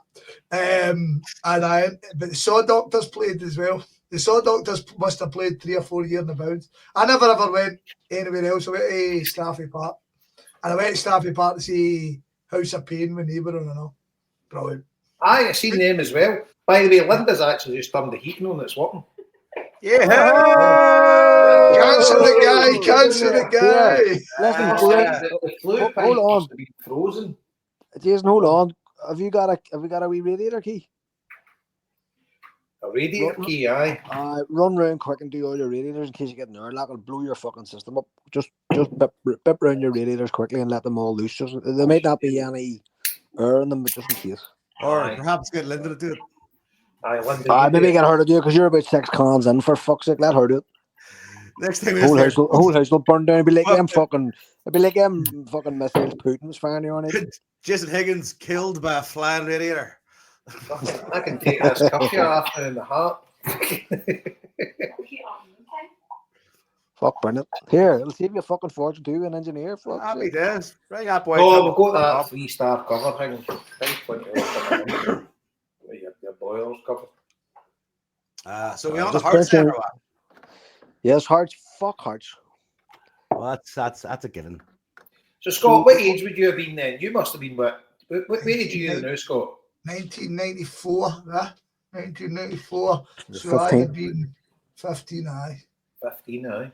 Did you see Oasis in the tent? No, that's what I'm saying. People were going, Oasis are in there. And nobody knew what fucking Oasis were. And I was like, buy that, man, buy that. That's in a fucking tent. Because as you remember it was boiling, man. Aye. I mean, see in that tent, see the sweat coming off the roof of that tent. No, I never went in a tent any time. And I went the next year, and who was leading that? Black Great. There was always, do you know, everybody liked the Happy Mondays? Aye. I never really liked the Happy Mondays. I didn't think Happy Mondays were great because I was only away and I never got everything else that went with it. Right. But I thought Black Great were a mere rap as well, along with the fucking madness. And I like Black Great better. And they headlined the next year, I think. I think they headlined with Pulp. I'm pretty sure Cast were on it as well. Harper just went to see them this week. But no, because as you say, Staffy Park's a fucking bus journey for me. You know what I mean? It's amazing. We could walk him for it. Magic, mate. And I've actually just put it up here, and I was listening to this song the other day. Rage Against the Machine, right? Bjork, The Levelers, Cypress Hill, Crash Test Dummies. Fucking hell, man. Dublin, Joe, right, Joe, I'll finish off with, right, this is teeing apart the first year, right? Crash Test Dummies, Chumbawamba, Yothu Yindi, Consolidated Honky, Blur, Manic Street Pictures, Pulp, James Taylor Quartet, Elastica, Delamitri, Primal Screen, Crowded House, Saw Doctors, Teenage Fan Club, fuck, and then Oasis were in a fucking tent naked knew about them. You know what I mean? Well, Do you know what? See the next time you're out here, Joe, if you're at my bat, I'll show you where it is now. It's like it's now like it's like Asda and all that now. Oh, the Fitma pitches are there as well, man. B&Q, right? But That's the Fitma pitches, isn't it, Jason? Well, it's actually no. It's like see where like Asda and like Pets at Home and all that shit is in Hamilton. See, it would have been right beside the motorway, wasn't it? It was that bit there. But do you know what? See, like people camping, right? I reckon there would have been less than 500 tents, or like, do you know? See how music festivals have went haywire, right? See, back then it wasn't even really a thing. They like kind of started it off. Obviously, Glastonbury. I don't know how many years Glastonbury's been gone for. That was like a thing. But I'll tell you what, J-Bo, you're wrong. What? You're wrong. I'm fucking delighted you're wrong. So I've got a picture here, and it runs. I'll send it in a second. It runs basically where all the football pitches are now, all the way up. So it's further into like. Now the mad thing that looks like a big bobby. Aye, the mausoleum. Aye, well it's just a line for that. Aye, I knew that, but right enough. You're right, Scott. Sorry, and I think about it now because the mausoleum is still there. Obviously, it's been there for about a couple of 100 years or whatever. But I always thought where the shops and all that were. I've just launched it. Oh, it's running up towards that. It probably maybe, but it's where the football pitches are. I've punted a picture in. Aye. But see, when you think back at like '94, right, there was nobody really. Maybe Glastonbury might have been the outlier that everybody went to, you know, because I don't know. 1984 was right in the middle of the rave generation because I was going to raves in '94 as a 15. Aye, there was a dance tent there, you know, so that was class. But at the end, that whole indie scene was making a massive fucking. It was a massive emergence of all those bands. Like you think about this is like all the bands you just named there, Scott. I'd say 80% of them would want to be fucking classic bands. This is like fucking Celtic Da fucking Central the Night Lads. Come on the fuck. What about Tynecastle? What about Crowded House, lads? Still need Finn. No, listen. With 50% of the homeboys have got tickets for the match tomorrow, so we want to fucking hear what's happening. Come on. What is the story? Well, we know Scott's got a chauffeur. Jason, what's your route? What's mine, right? So 12 o'clock tomorrow, I'm at my goose house for what do they call these things? Unveiling of the sex of the baby. Reveal. Gender reveal. Gender reveal. I had to phone them up, said I need to bring you a present or whatever. What do you do with these things? Because I've never been to one in my life, right? I'm not too sure he's falling into it either, right? But anyway, so that's between 12 and 1. But me and Sean will be bucking off about 20 to 1 because the train's at 7 minutes past. Sorry, 12 to 1. No, in fact, is it 12 to 1 or 1 to 2?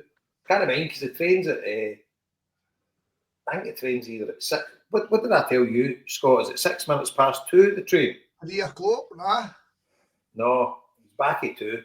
So anyway, I'll be in the. I'm not getting the train then because I missed it. I'll be in the Rattler at 6 minutes past 2 to Edinburgh. We've got a wee boozer solve to do. Me, Sean, and Johnny Mackay, the blessed Johnny Mackay.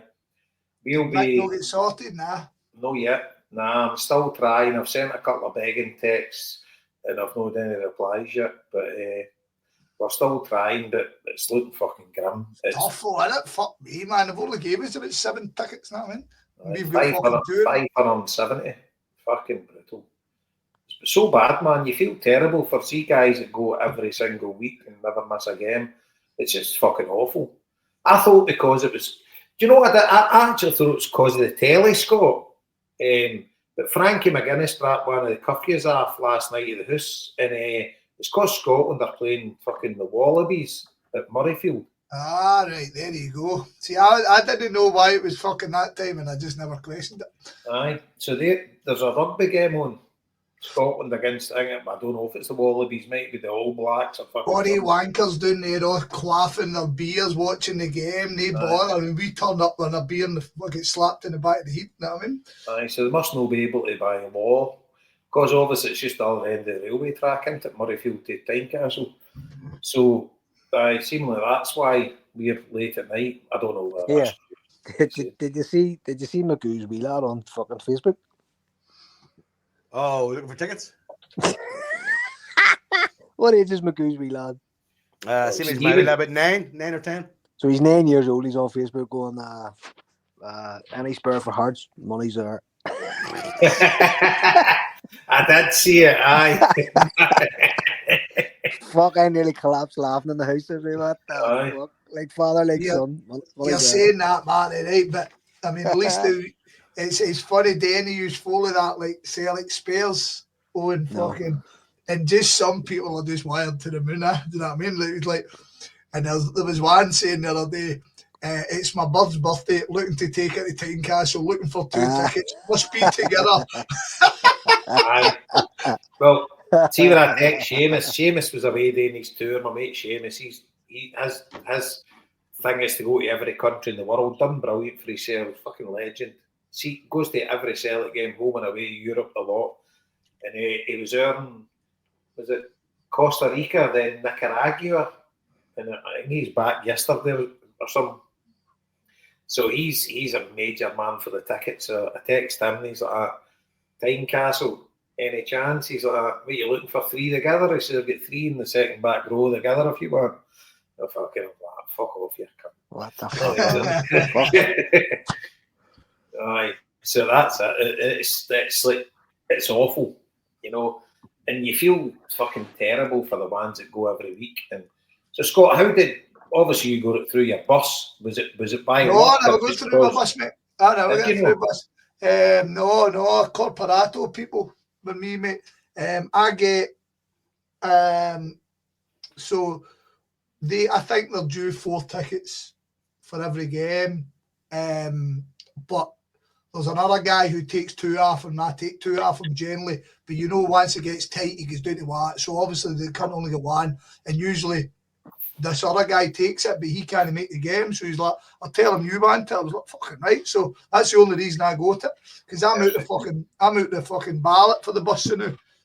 How's the that? other bus only got 1 ticket. How are you at the ballot? Have you dropped in the rankings? Fuck! I made a decision. I made a decision to go and watch my Wayne's team instead of going to Motherwell. So I'm out the ballot. You've got to have been to 30 out of the last 40.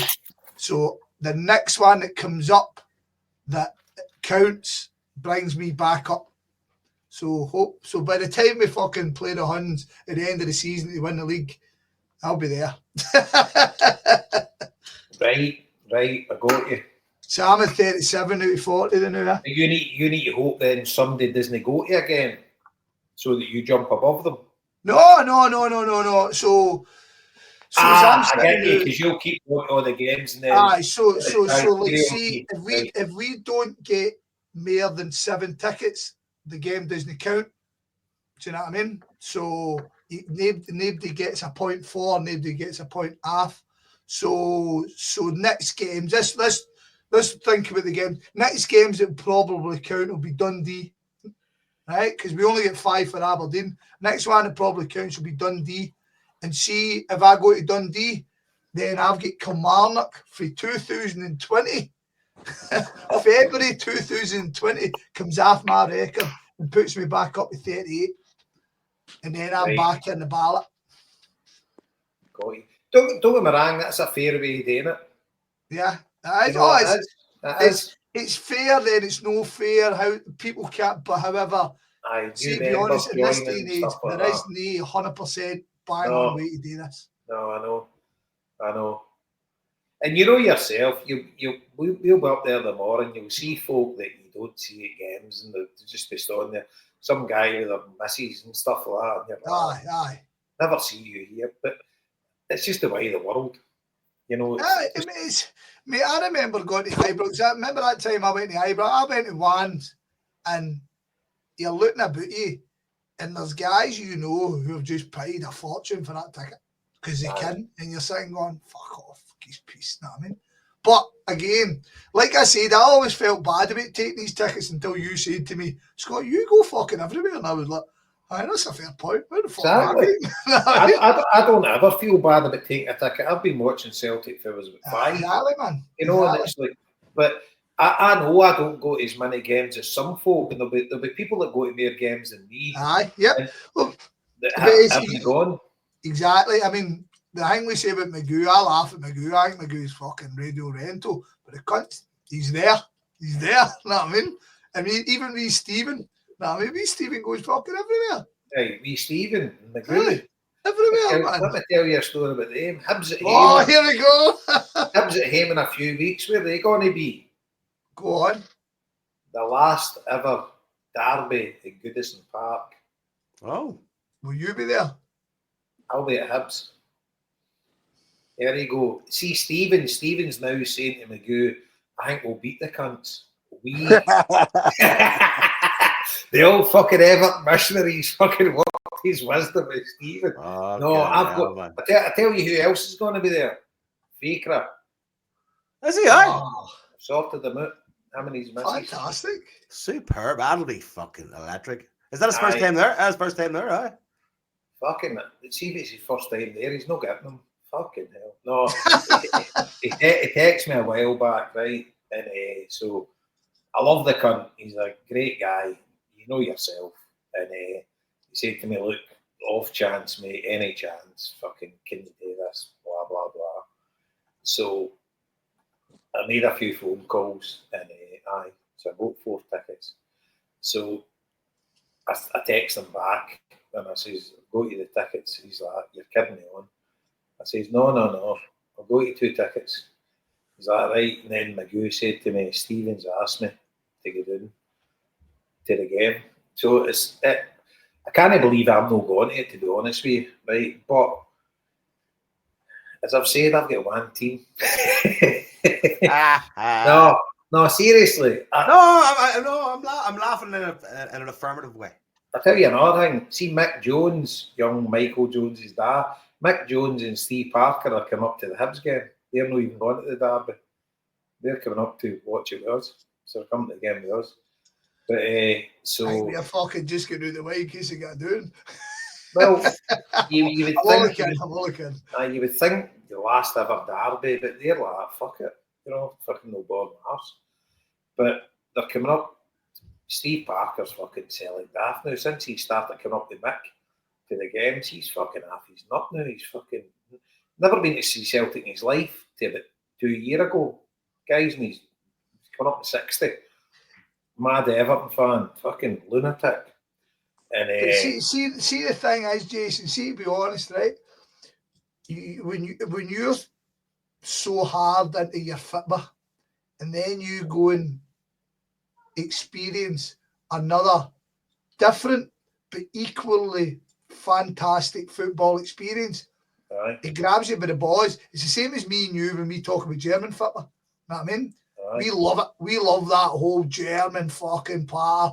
Right down. It's no Celtic. It'll never be fucking Celtic. However, it's good enough to kind of go, I'd do this again. And you've got it with Everton. Had it with Dortmund, you know what I mean? No go to any more the fucks. But have you know? Nah, no, I've done this stuff, mate. Nah, I can't. Just knowing any good grace, I can't. Did you see the message they put out about after that thing in Amsterdam? I was going to ask about this at some point. Like, I didn't see. You don't see it, Jason, man. It's fucking disgusting, mate. Disgusting. And the thing is, like, I spoke about it even on that Red Bull podcast with that boy. I'm kind of going, man, I gave a fuck about this team, but Marty's jumped on it right for the off, and he's fucking right on the button. It's they're one of their own fans in fucking Palestine died the day before, and then the next day they're fucking celebrating a year of the terrible Hamas things. And then the thing happened with Maccabi Tel Aviv, and everybody knew what happened. We all saw the videos. We saw that they were cunts, and they came out and went, we are supporting the Maccabi Tel Aviv fans against this anti-Semitism. Honest, and you're sitting going, you just fucks, man. Absolute grade A fucks. So nah, I'll not be seeing them.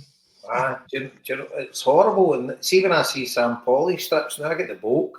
I'd never ever went to watch them, right? I love football in Germany, go to watch football teams in Germany, but I've never had a German team. I don't look. And do you know what the funny thing is, right? See the Hibs game.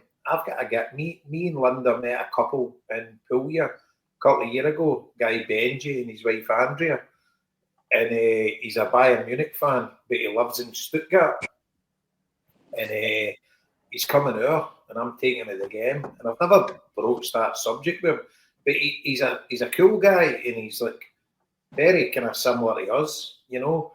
And I'm Bayern Munich, see the Bayern Munich, again, with such a big club, I would imagine they've generally, and from a city like Munich, they would have a very, very diverse support.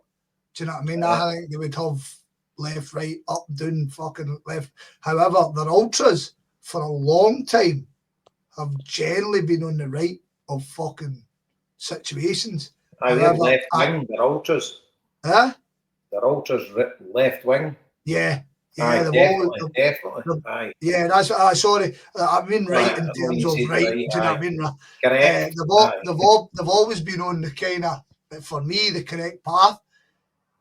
But I think Germany and with the whole Israel thing is a bit. I don't know. It's just a guilt complex. It's just fucking mental. But, you know, but we've done this fucking. But anyway, Hearts. So Alistair Johnson and Cardiff Vickers didn't train, but I would expect both to start. Has any of us watched Rodgers' press conference? Because I'm kind of hoping somebody asked the question. No, I didn't. I watched about half of it. I didn't get all of it. So thanks, Joe. He's off an answer then, Joe. The half you watch mention Alistair Johnson or Cardiff Vickers. But I would expect both of them to fucking start. Fuck's sake. Well, you would have heard about it in the chats. Put it that way. Well, Cardiff Vickers played against Red Bull, so he didn't play against Kilmarnock. No, but he played against Kilmarnock. He never went away with America, which was good. But my point being is will he hold him off then and just play him next week? Is he so basically is he doing a reverse Lubo? Is he using Cardiff Vickers to get us through the Champions League campaign? Not playing him domestically? Because, I mean, Hearts have been fucking diabolical. Like, if you've watched their highlights, they're fucking terrible. And Shankland just is having a real stinker of a season. But knowing our luck, this will be the fucking game. He decided to fucking... Well, Marty, I want to hold you to task here, right? I reckon this new guy is actually doing all right with them. And well, fair enough. I've only seen their highlights. We get in for the Kilmarnock game to the Railway Tavern after the bus wrapped us off, and I'd 1 pint. And I watched the last 30 minutes of their game at Ibrox, and they were camped in Rangers' box for the second half that I seen. And they get beat 2-0, right? But the Rangers, was it 1-0? 1-0. I thought they scored a goal. No, they get beat off the Germans. Sorry.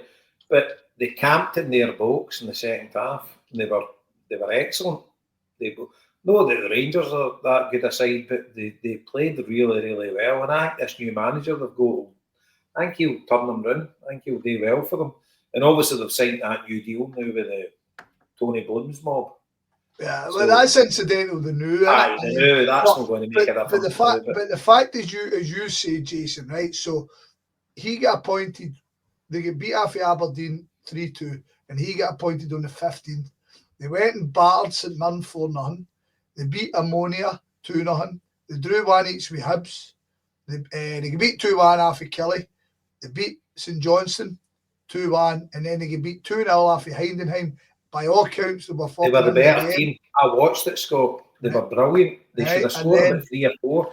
And then they went to Ibrox and they get beat 1-0 because it's in their contract to get beat Ibrox. But so not whilst I kind of agree with both these, with you, Jason, I think it's going to be a tough game because it's always a stinker of game because they fucking hate us as much as the Huns. And with Marty, we should be going over there, doing the job and getting the fuck out of Dodge. I mean, we were on that Kilmarnock game. I would guarantee that 99% of that crowd, after the first 15 minutes, went, do you know what? Let's just get the fucking win. Let's just get the win and get the fuck out of here. Because Celtic were honky tonk against Kilmarnock, but we got the win. See when you look back at the Kilmarnock game, but right, they had as many chances as us. Mm-hmm. We had a couple of gilt-edged chances that we didn't put away as well, so it could have been so much different. But they did kind of. I mean, they matched us. They deserve. Obviously, they didn't deserve a draw because they put the ball in the net, but they did match us, and they had as many chances as us. But obviously, we got a bit of luck. I'm saying lucky, but the McGregor ball in, either didn't get a touch, but the goalie it's a cunt if you're a goalie, you know, something like that coming in, because you're wondering if either gets a touch, it's going the other side of the goal. If he doesn't get a touch, would he do? But anyway, we got lucky there, couldn't score a cracker, but we had other chances, Kyogo, and we had a few chances, but they had a couple of belters. You know, they had some real good chances that Schmeichel made some good saves, but the couple by the post and stuff like that. So that was like a 50-50 game, and 100%, Scott, you're just delighted to go there with 3 points. Yeah, 100%. We go up to Hearts, and I'll just be happy to get away with 3 points. Yeah, but I think they're definitely going to be on the up. I think that manager seems he's got a wee bit about them. But the fact of the matter is, Jason, no matter two ways you think about it, we're better than Heidenheim. Aye, definitely. Heidenheim walked into their midden and took the 2 points. You said they played well. And Kilmarnock went to their midden. They were a goal down at half time. We ended up winning 2-1, and we're better than Kilmarnock. Aye, without a doubt, we should win. You know, it's the same players. As Marty says, I would love Carter Vickers for these 2 games, and then stick him back in the fucking polystyrene box fucking for Ross County. You know what I mean? But I would want Vickers for this game. What are we saying about Johnson? Do you think Johnson was just kind of doing all his fucking contract stuff because there's been nothing about him? You know what I mean? Well, you'd like to think with a lot of money, so we should be tying up all our. No, I know. We'll come to the Johnson deal. I'm just saying why he wasn't training. Oh, training side, I don't know. Unless maybe. I just presume he was away doing shit. He may have been, but he may have had a wee niggle or something, and they're just not. You know what I mean? What's the point? There's no point fucking risking him. So what are we thinking about the new contract? I think that's brilliant. It's fucking outstanding. It really is. Like, and he seems to be a good person. Do you know what I mean? He seems to be a good, lively guy. You know, he always looks like he's fucking about to fucking win the lotto. You know what I mean? He's big, cheesy grin. Anytime you see him, and he was brilliant. But I hadn't even fucking mentioned the Christmas video yet. Oh, brilliant. Fucking brilliant. It's on my list. Fucking brilliant. Seen him in that, like, and that was the night we were at. That was the night we were at the Dundee game, and we were doing all the filming for it. They held the bus back. You see Tony Roper coming off the bus, and Alistair Johnson, a couple of them on the bus when we walked up. They were doing that kind of filming bit, and then where we were sitting just in front of the boys was where Tony Roper came out onto the pitch to be filmed, you know. So it's a wee shout out to Ellen Flanagan. She was the old Tony Roper's wife, dressed up, sitting in the crowd. I know it's tradition now, led by Jason Higgins, but I'm going for a pee. Hey. But see that Celtic video. I mean, they slag Celtic, whatever, but see every year, does that not just make you want to greet when you watch it? Bang on the money. The tone is brilliant. The tone's fantastic. I mean, bang on the money. See, at this time of year, you want a wee bit of Christmas cheese. You do, right? And Celtic, I've done it bad in the past, but see, every year in the past fucking, 7-8 years, it's got better and better and better and better. It's amazing. Yeah, so they got Scott Brown back in a Celtic jersey. I mean, aye, Joe Hart, fucking Joe Hart. Yeah, because you love that guy more. But what about Greg Taylor? Sorry. It's absolutely brilliant. It's so good, and it's you watch it again, you see these things, and it's just great. And all the Japanese kids and that, it's just so good, man. It's just brilliant. Just warms the cockles of your heart. It's amazing. And of course, the star of the whole thing is Joe.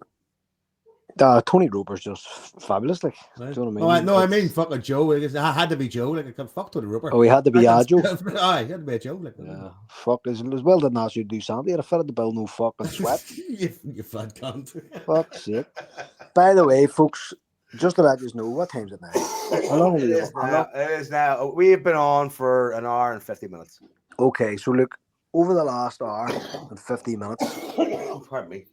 the total of our appeal has gone up to 1,150 fucking quid since we've been on air. It's gone up about £250 since we've been on.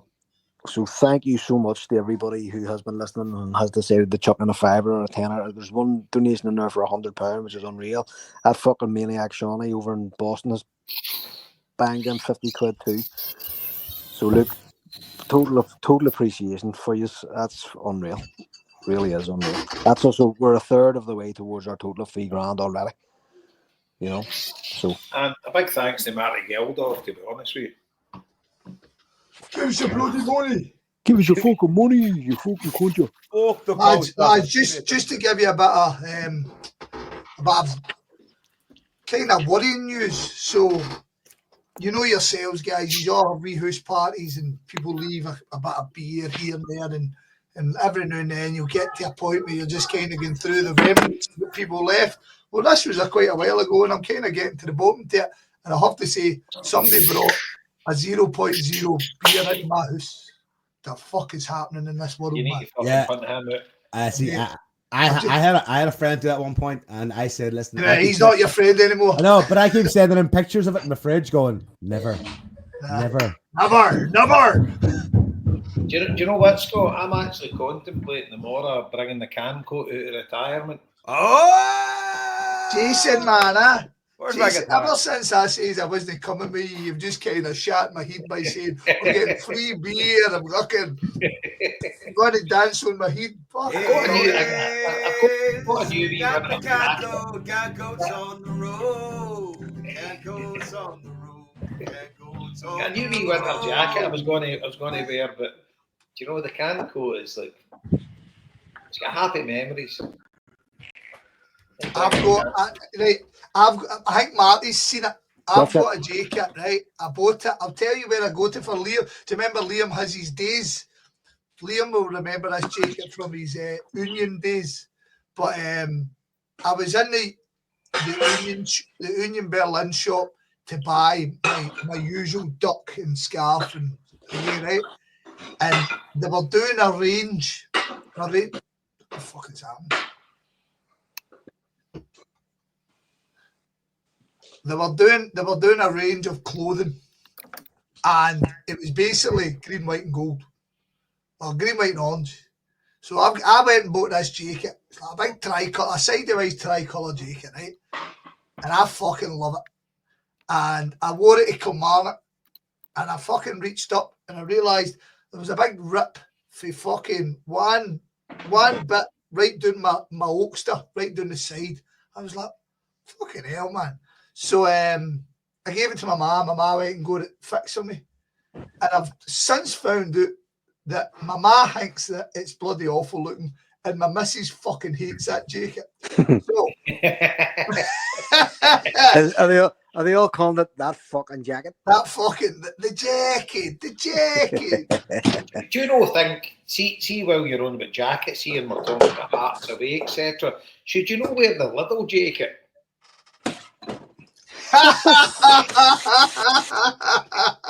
I mean, times have passed. Can we not tell the story? You know, I've told that Here, story. hold on, but That's it needs to resurface though. Now I don't think you actually tell the story. I think we need to keep quiet. No, I've definitely told it, but I'll tell you again, no problem. No problem at all. I think you should do it, Scott. Go and Really? tell the story. I love it. See, there is an added frustration to the story, right? So, basically, Hearts have cut out. I apologise to everybody who's heard this story. If you haven't heard it, it'll probably annoy you and make you laugh or fucking whatever. I don't know. Anyway. Nobody that listens to this podcast has ever heard a story twice. Yeah, You'll be the first person. exactly. So I was the fortunate guy. Who the fuck? So, why are you playing fucking foosball? What the fuck's happening? Alright, hold on. Oh, Put me on mute. Okay, I'm fucking. That's it. Right. Ding dong, fuck off. go ahead, there. Right, so Hearts away, they cut the allocation 700. I was in the ballot at this point, Jabo, and I was, along with the president of the bus, I was fortunate to pull a ticket for the game, right? So we went through, and I bought my wine. I've got my wee half bottle of wine, and I've put it in a Coke bottle. And I've just got it in my pocket, and I'm having beers. The coppers are all fine. We're having a good day, brilliant. And I've walked up, and Jason, you were at that game, I'm thinking. Yep. And you remember that the stewarding was quite fucking mental for fucking 700 for the 700s. Right? It was copper vans everywhere, man, right? Basically, it was a copper to every fucking fan. And so I've sauntered up, and I've got the Coke bottle, so I pushed the Coke bottle down, a wee bit down my trousers. And this steward, fucking hell, he's went off his nut. He's like, what's this? What's this? And he's pointing, and he's shouting, officer, officer.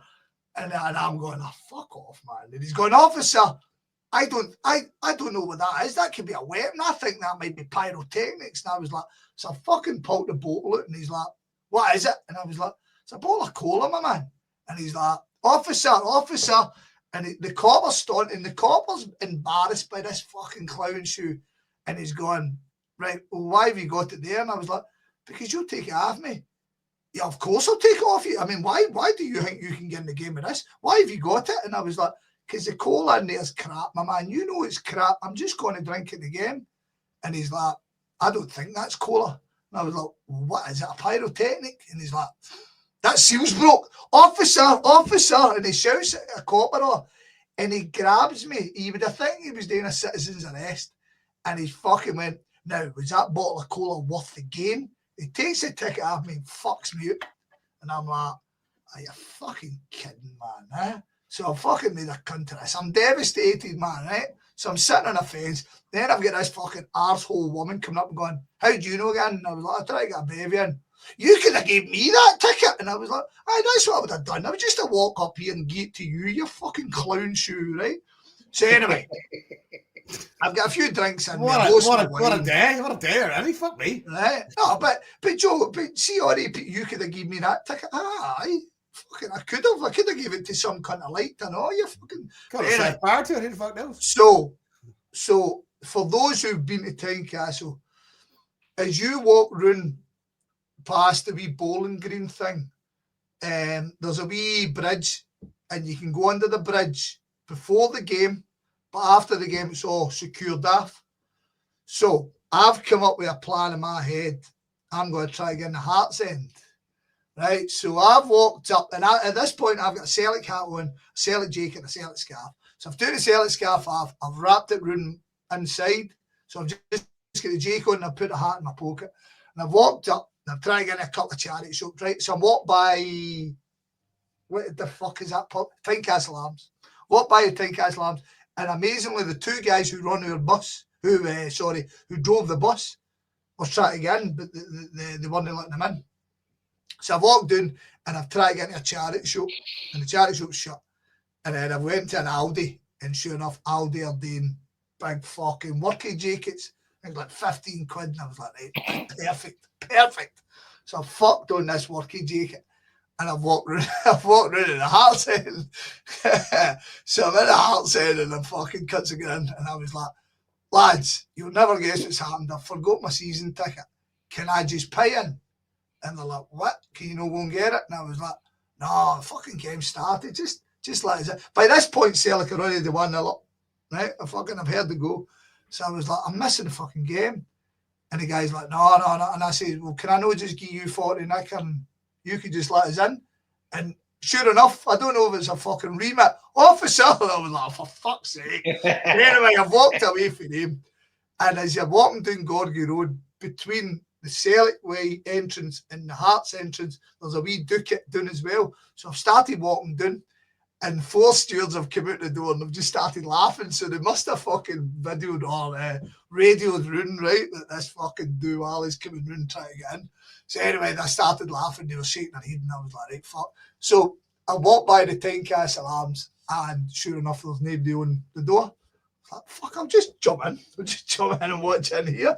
For whatever fucking reason, I don't know, but I'll just watch in here. So I went in, and as I say, Celtic were already 1-0 up. And I plucked myself down, and I'm watching the game. And there's 3 guys sitting across from me, and they've all got brand new heart scarves on. Now, like heart scarves that, like football scarves that a normal fan would never fucking buy. You know what I mean? And they're brand new. And I'm sitting looking at them, and I was like, all right, lads. And they're like, oh, yeah. So it turns out all 3 of them are German. Right? And I was like, fuck, aye. What are you doing sitting in the pub? Well, we thought we would get tickets, but there was no tickets. I was like, yeah, aye, okay. And I was like, I've made a cunt. I had a ticket, you know what I mean? They're like, what fucking. So it turns out they were off for the weekend to Edinburgh. They went to Ibrox the day before. Hibs were playing at Ibrox, and they managed to get tickets for that. And they were hoping to get tickets, never got tickets anyway. So I'm sitting with him, and then Celtic score again. Boom. Celtic 2-0 up. Hearts are fucking reeking, man. And the Tynecastle Arms, unbeknownst to me, because I'm kind of watching the game, it's getting fucking busier and busier. I mean, it's filling up here, man, right? And do you know that way you're kind of. So anyway, I'm sitting with these German boys, and and these 4 lasses come in, they sit at a table right beside us. And so they're all a bit of widos, and they start chatting about the Germans. And they've turned to me and went, are you German or not? And I was like, nah. And they're like, all right, what's your story then? And I was like, well, I'm a Tim. Okay. So they're like, you're fucking what? And I was like, well, fucking this. And I explained it, and they're all laughing, right? So they were sound. So anyway, I'm sitting with him, and Celtic are doing the job, you know what I mean? Celtic are looking fucking magic. And one of the lasses is fucking poked me in the side and went, you need to stop smiling. You know what I mean? So do you remember, what was the score when we got the penalty? Remember we got a penalty for fuck all? Oh, I can't mind. We got a penalty for nothing. But I was at the bar buying a pint at this point, and sure enough, did I know getting involved? I'm stressing. The pub is chock-a-block. It's like 25 minutes in, and this pub is fucking heaving with Hearts fans who have been at the game, have all walked out. So they're all raging. And at this point, I'm kind of going, what am I doing, man? You know what I mean? So anyway, I'm up at the bar buying a pint, and fucking this guy fucking batters me in the side. And I'm like, oh, fuck. And he's like, what do you mean of that? Look at this fucking penalty. Look at these fiending bastards, right? And I'm like, and I've looked up and went, fucking typical, innit? I mean, I'm like, what do you say? And this guy that guy from the other side pokes me. And I'm like, I've looked at him, and he's like, well, what do you know about football? And I was like, well, I've played football, innit? And he's like, well, it's a penalty, innit? So these 2 Hearts fans are arguing with me as a kind of conduit in the middle. Do you know what I mean? Well, what do you think? Have you ever seen like that Harry Enfield sketch where they've got the wee guy and the wee guy just keeps agreeing with every cunt? This is fucking me in the middle, right? But fair fucks to one of the lasses, because they've clocked dab in the middle of this, and they've launched a heart scarf at me and went, you've trapped that. And I was like, fucking thanks for that. I mean, that was very good of them, man. You're just standing there going, I'm with you fellers. Basically, Joe, I'm kind of, but I'm laughing, right? Because I've got enough drink in me at this point that I'm no worried, even though all it would take is fucking. Nah, you're in there. A wrong turn. See the wrong person comes into that. Exactly, mate. You win that you're in there, you're gone. I mean, you think about it. I'm sitting looking at my phone, and my phone's my wains with Celtic taps on. All right. So, like I say, I was suitably fucking drunk enough that nothing really harmed. The lassies looked after us. They ended up good company. One of the sons came in, and he was a big fella, and he could tell he's a Celtic fan, and he was raging with us. But then he calmed down, and we were sitting talking about Hearts, and we were talking about shit. And then I decided for this. So this is the last daftness of it. I left like 2 minutes to go or something. I was like, I'm just going to saunter around, right? Aye. And the lassie says, keep a hold of that scarf just in case you get any bother. And I was like, superstars, thank you very much. So I walked back round to that bit I was telling you about, the underpass that you usually. So I get there, and sure enough, the coppers have got the big metal hang up. So what I didn't know at the time was they basically get a wee daft truck. It's like a wee fucking flatbed truck, and the big metal thing just folds out. I never knew this. So anyway, I've got there, and the coppers are all standing there, and there's a wee door in the middle. And I was like, here, lads, can I get through there? And I'm like, nah, no, it's too dodgy. Celtic fans coming out. And I was like, right, all right. And I'm sitting there, and I must have sat there for a good 4 minutes or something, just talking about the coppers. And then I went, lads, I'm a Celtic fan. And they're like, what? And I was like, and I've took my stuff off and showed them. And I was like, you can go then. And I was like, right, so it's shocking. So I go in the bus, and every cunt's ripping into me, and I was like, actually, I had a brilliant day. You were lucky, by the way. Don't get me wrong. See, the thing is, most football fans are absolutely exactly. And the thing is, if a Hearts fan had ended up Moor pub, just a normal fan, you'd be all right with the boy. Yeah. Yeah, no, I know. Yeah, definitely, Jason. Like I said, that boy I spoke for the Bruges thing, he was asking about Company Glasgow, what it'd be like, but he's fucking long in the tooth. He's like, I fucking know the script. But I'm saying, in Glasgow, you'll be fine. You know what I mean? Unless you don't start any of your right wing push. You know what I mean? They've got a right wing. Well, this is that was the same as the wee Slovan dude, wasn't it? I mean, the wee Slovan dude was the nicest wee guy in the world. But then a load of these trumpet mates all turn up and fucking want to start fighting pubs. You know what I mean? So I mean, you can never. But so that was my time castle, and I've been getting slaughtered about it for years now. But I still have the jacket. Well, it's kind of like a lucky charm now, isn't that? No. Well, see, I think I said, fuck it, it's a terrible looking jacket, mate. So anyway, that's so.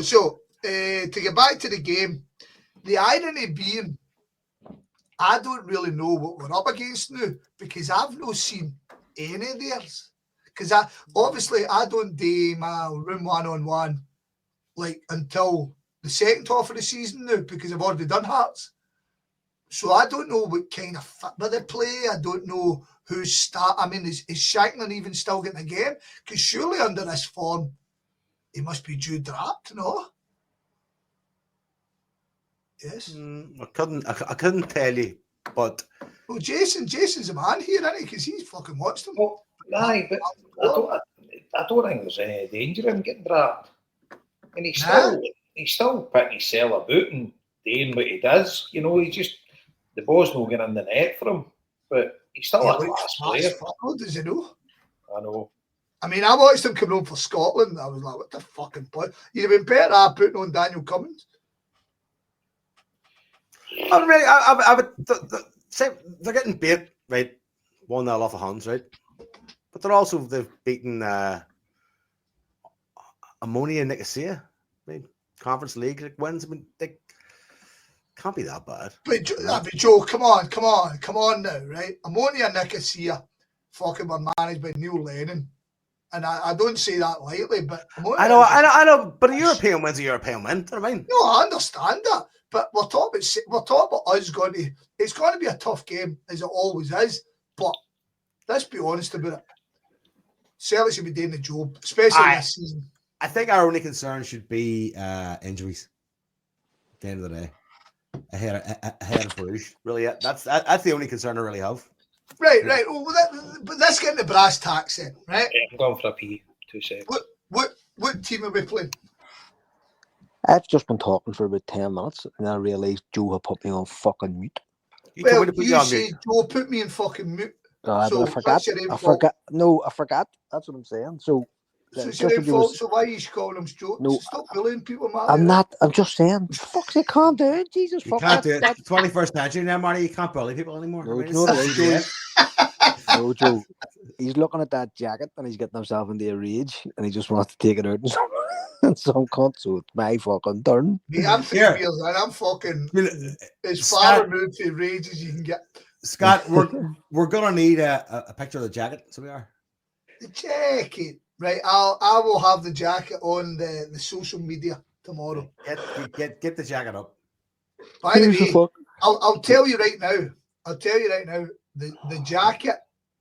If you can imagine a working jacket in Scotland, right? An all black working jacket, it's a can coat, I think. Ooh, I think it's a can coat. The can. It's not called. It's called a can coat. A little can coat. Not a cannot coat. Little by little. A cannot coat. So I I fucking. very good. So I what were you love- saying for all 8 minutes? Well, this is, Aye. this- What this wisdom is- did we this- fucking did we glide over there? This is what I was about to fucking say. I fucking love Tynecastle. I love it. What a fucking place to play football. It's great. I love going there. I haven't been in fucking years, but I used to love going there. I love us playing there. We'll fucking do them tomorrow. We'll be firing off all cylinders. The thing is, too, you've a wee bit, believe it or not, I actually think this has worked out well for us, this Saturday night thing, because, again, the players are getting another full night's fucking sleep tonight. They're not having to bounce up at for fuck's sake o'clock for a bus to Ross County or something like that. You know what I mean? So it's good that they get a wee bit of stretch time between the morning and the evening. I think it'll work well for us. You know, I'm going to get a couple of fucking soft ones and sit here and shout sectarian abuse at the TV and enjoy myself. I think we'll score early and often. Yeah. I mean, it would be good. It would be good. As Jabo says, I would if you offered me a 1-0 sneaky win and I'd just take it. But I'm kind of with you. I think I thought for the first time ever, Marty, and I know you fucking hate it. I think the international break came at a decent time for us, especially what we're going fucking into. Know what I mean? What we're going into is fucking proper shit, fucking right up until the end of fucking January. So I ask you the question then: what's the team? I think it's our full team goes out. This was my point earlier on. Apart from the fact that maybe he's holding back Cardiff Vickers for the Champions League games, so you're bringing in Trusty and you're bringing in Scales, and it's no problem. Right. Well, it is. Let's presume Johnson's fit, or Johnson. Right. Let's presume Johnson had a niggle. I'm happy enough with Ralston starting it. Ralston's played 2 games for Scotland. I mean, in actual fact, Ralston's fucking in great form. I mean, so I wouldn't be upset if Ralston starts. And then left back, Taylor by. Hello? Taylor, what? Taylor or by. Oh, I would have Ian, but it looks like he's not staying, so it'll be Taylor. Well, see all that carry on that he wasn't staying. Is that been confirmed? Nothing, Jason. It's been. Well, No. here's the thing: if he doesn't play, I think it tells a tale. Well, I don't know, because I think Rogers Sometimes likes Taylor. Mhm. Aye. And he's I done think- well at Tynecastle. I think Taylor start. I think he'll So- start. So then centre backs. The irony being, right, Greg Taylor is a guy who generally comes with criticism. I have witnessed it with one of my best mates.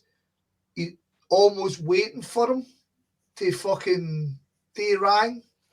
Do you know like that? He's been absolutely amazing signing for us. Mate, he has.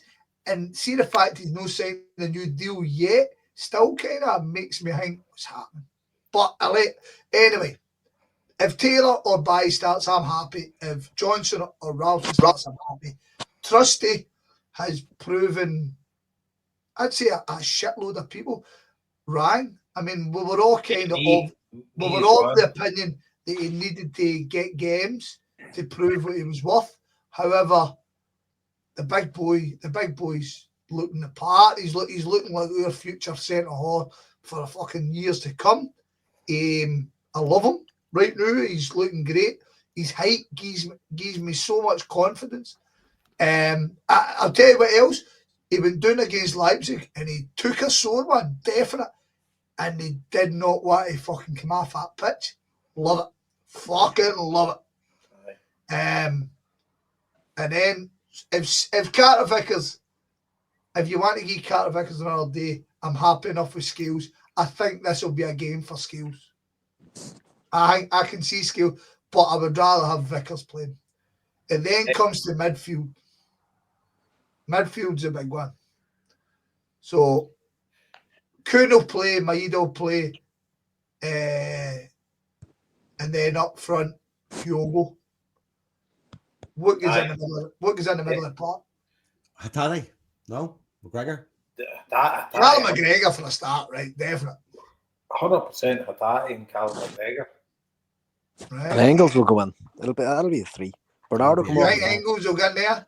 Yeah. I've got my doubts about Hatate starting. No, I Really? think he's start. Well, again, it depends on if they're tired from that Yeah. trip. So maybe not. So you McCann would be coming in then, maybe. I wouldn't be upset with McCown coming in. No, right. And I certainly wouldn't be upset with Bernardo coming in. No. Which again is where to go right back to the discussion that you started about we needed wide guys. We need to get to a point where the wide guys selection is in abeyance. It's a discussion rather than no. If we're playing the best team, Maeda couldn't start. Whereas, do you remember when we were playing? And I know Abada was on and off, but do you remember you had a point you were kind of going, I don't know, Maeda, Abada, Jota, I don't know who I'd have. That's what we want, wide guys. But see, right now, we've just got two mega strong. We need a third mega strong wide guy. You're right, and it's a shame for Jamesy, right? But time waits for no man. Exactly, mate. He's already a legend. And 100%. But the thing is, there's no danger the South American kids coming in afore any two of them. Do you know what I mean? That's just not happening. So your wide men are nailed on. It's Kuhn and Maeda 100% of the time if they're fit. But the midfield's a great conversation. I love it because we've got so many. Like you've got 4. In fact, you've got 5. You've got McGregor, right? You've got 5. You've got McGregor, Hatate, and Engels, and then you've got McCown, and you've got Bernardo. And Bernardo, to me, has been the most hard done by person in this team. But obviously, the manager sees him day in, day out, but it never puts a fit rang for him.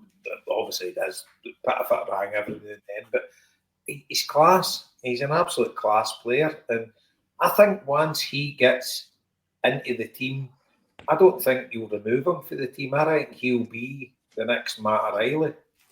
And mind me spoke about this with Matt O'Reilly. He said Bernardo's like, he's no a replacement for O'Reilly because he's no as good and whatever. I think he is. I think he's brilliant. I think he's really, really good. But he doesn't seem to get the chance. And when you watched Hatate against RB Leipzig, he was fucking magnificent. You know, he was so good. And he's shown what he can do now. But McGregor's obviously, he's nailed on. But the rest of them, I think, see for the other 4, you could take any 2 of the 4 and I would be confident. Look, McCown's brilliant at times. Yeah. You know, you could take any 2 of the 4. McGregor's the linchpin. But out the other 4, you could take any of the 2 of the 4. But the great thing with it, the stage now, Jason, honestly, see next week against Ross County, I'd be content if Callum McGregor doesn't play. Do you know what I mean? When tomorrow? No, next Saturday against Ross County. But here's the thing, you come through because you're going to Aberdeen on the Wednesday. I know. Well, this is it. You know, there has do you to know be what I mean? And that's where we need to be, because we all want Callum McGregor to play. We all know what Callum McGregor does for our team, but we need to get to a point where Callum McGregor doesn't need to play every game. We've got to get to that point, and it's a big. Jason, you summed it up perfectly well for me, mate. Looking at our Celtic midfield is great now. See everything you said about Bernardo, but what we've got to get away from thinking, and I know it's hard for the boy as well, is that Fitbit isn't just a 11-man game anymore, especially when you get 5 subs. I mean, you want to start because but Bernardo, how many times has Bernardo come on the pitch and you've went, that was a waste of sub? No, every time he comes on, you're like, and see, to be honest, that's magnificent. He's getting away and he's a captain of the Portuguese under 21 and he's scoring goals for them. It's stuff like that. He looks mentally in a fantastic place. And by the way, he scored major important goals for us. No, I know. Against the Dirty Dozen, fucking, he's a guy for the big time. The great thing is we've got him, Jason, and you've got Hatate, Engels, and McGregor, right? Three internationals, 2 full internationals, an under 21 international, and a recently retired international. And you've got Luke McCowan, who at this point is seemed to be a domestic player only. He'll be busting his hole to prove that he can go and play for A, for Celtic in Europe, and B, for Scotland. He'll be busting. And I think he's got all the ability to do it as well. And that's where we need to get everywhere else. Here's the thing, right? There's talk about that guy for Burnley, right? Seen it on that, heard it on that radio. Kind of mean the captain of Burnley or whatever, a midfielder. There's talk about him, right? And I was a bit like, I don't see that. Well, obviously Roger said at the thing they're looking at a winger, right? But I don't see see always you want to improve, right? You want to improve. But see at the right minute now, and it's maybe me being fucking green tinted glasses and whatever, but I don't actually think that we could improve our midfield. Obviously, we could improve our midfield if we signed for Real Madrid and whatever, right? But as we stand at the minute in our standing in world football, I think our midfield is magnificent at the minute. And we've got so many to choose for that I don't see that as a point. You've always got to look at they could leave, right? Hatate could leave. McGregor's not going to leave, right? Luke McCown's not going to leave. Bernardo, I don't think he's going to leave, but you never know. But Hatate could definitely leave. And Engels could definitely leave. But Engels, for me, his first couple of games, I just thought he was the best fucking midfielder on the planet. I'm like, how the fuck did he sign this guy? But that's kind of tapered off a bit. He's maybe regressed a wee bit for what I thought and whatever. But I still think the boy's got absolutely everything in his locker. He could be an absolute superstar.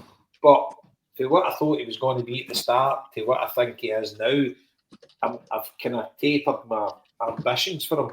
But I still think he's got everything in the locker.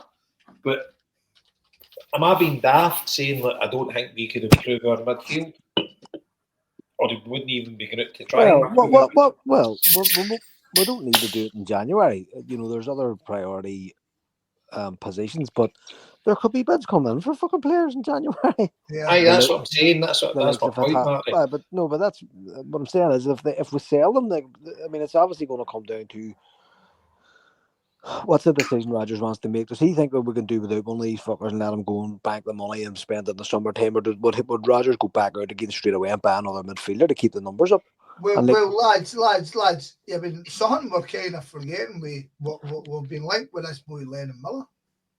Well, that's another fine point.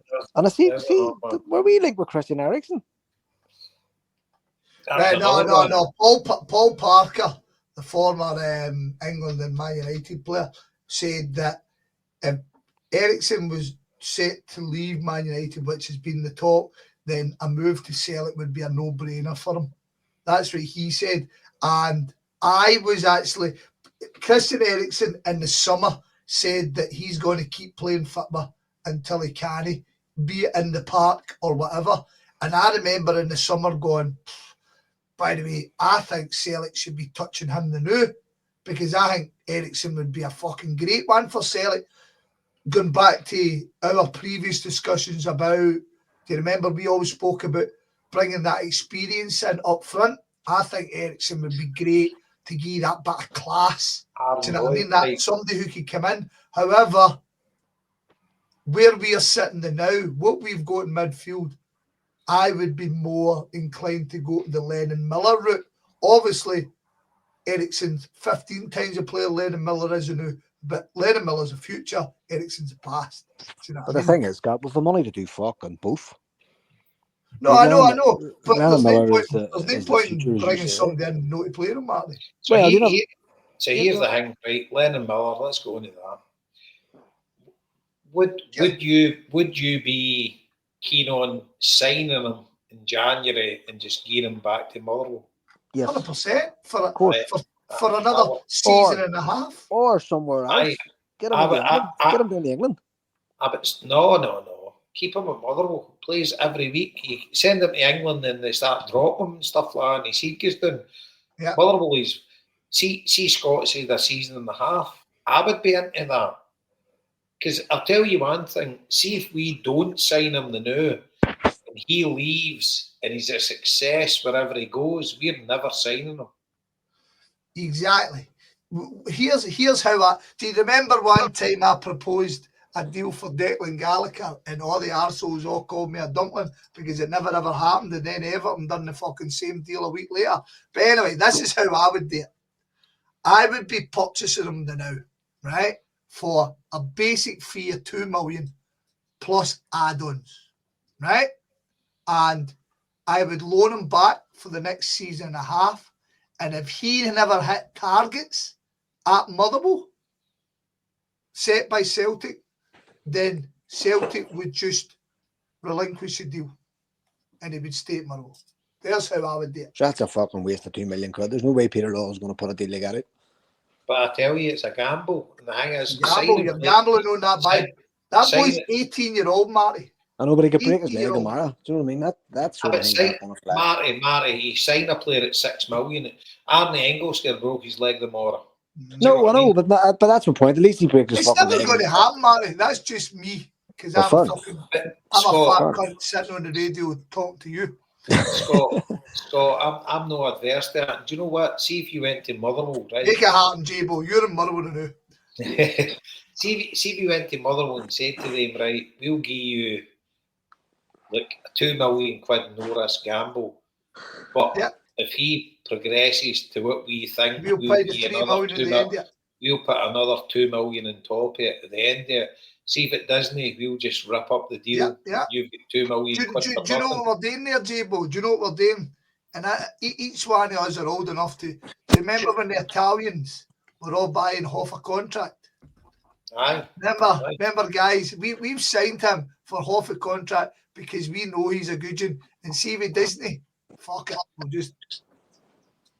But we obviously can't buy half a contract. Aye, it's a great. Do you know, I never thought of that way. I was thinking maybe just buying him, right, and loaning him back to Motherwell.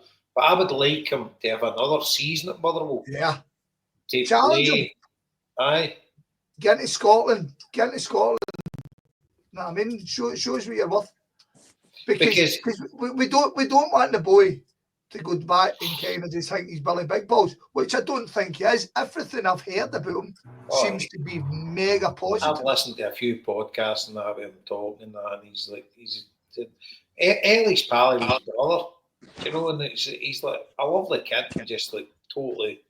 And he's a tip. You know, well, do you know what it is? Do you know what it is? His mum, God rest her, man. His mum died when he was a young kid. Did you listen to the interview when he spoke about his mum dying? It was Radio Scotland or something, or Radio Clyde. No. Can't mind, they'd done an interview. So his mum, so Lee Miller's wife, his mum died when he was a young kid. And so his brothers I think all the rest of his families they're obviously his brothers, etc., but they've got a different mum. So his stepmum, I think her family are all Celtic daft. So that's why he became Celtic daft. Right. Well, no, Okay. he didn't become Celtic daft, sorry. They took him to Celtic games, whatever. But he's just a football player. He's like, but I think that's where it came from. Right. So Kenny has flung this. Midfield is the least of a worry. Fullback is in my opinion, is a priority. Right.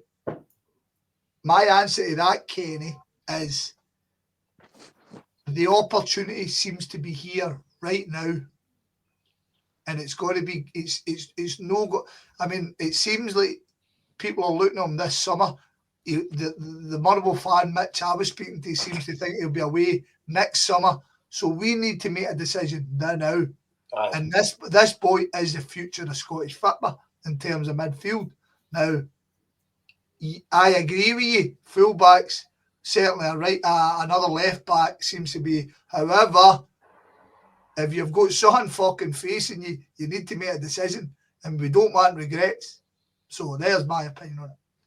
No, 100%, Scott. I agree with you. As I said before, if he leaves Motherwell, see if I was him, right, and he's 18 or whatever, right? So it's young, but still very young. Yeah. To hell with it, right? In Italy, Scottish players fucking stock is high.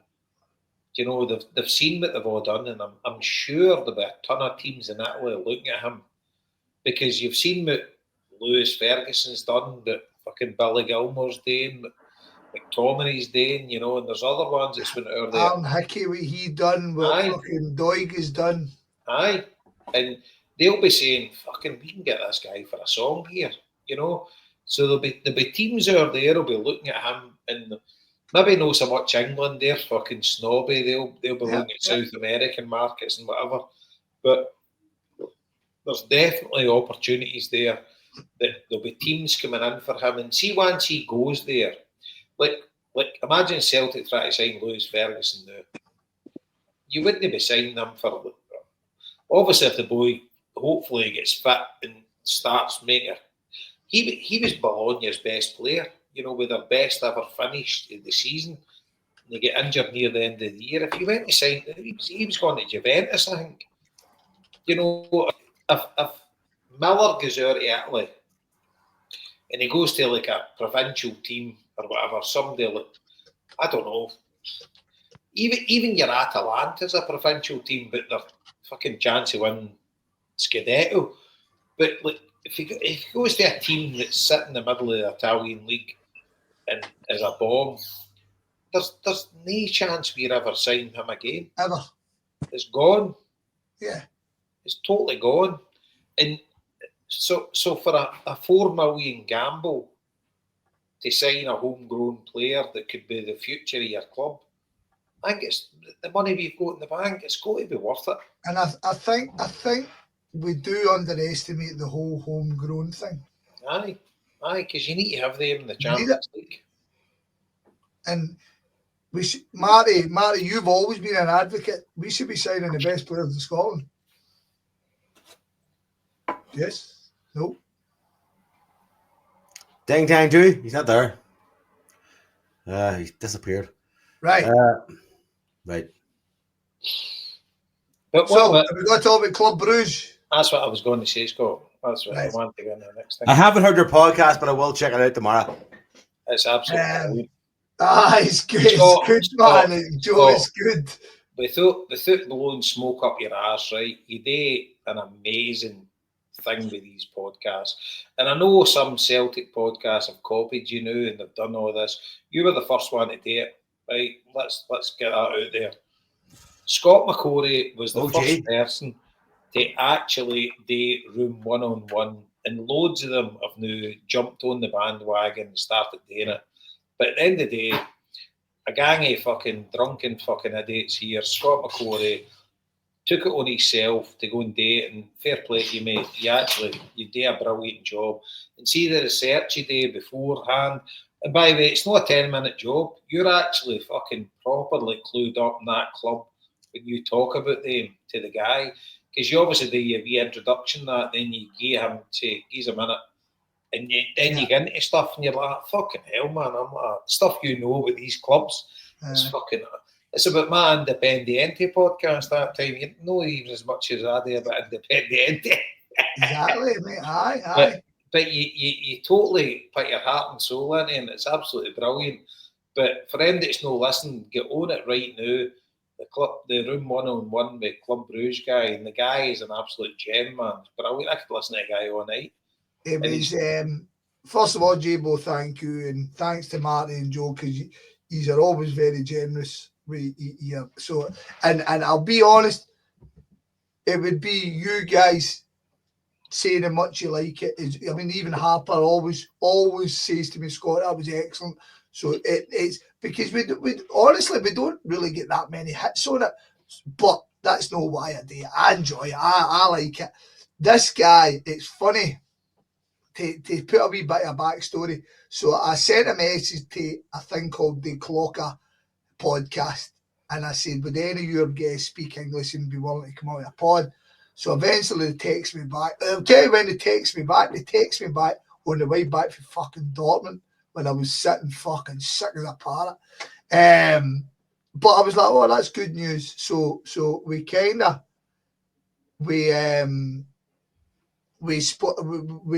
in touch, and then we agreed Thursday night they were going to come on. And then boy texts me on Wednesday and says, "Fuck, I forgot. I've got something on Wednesday."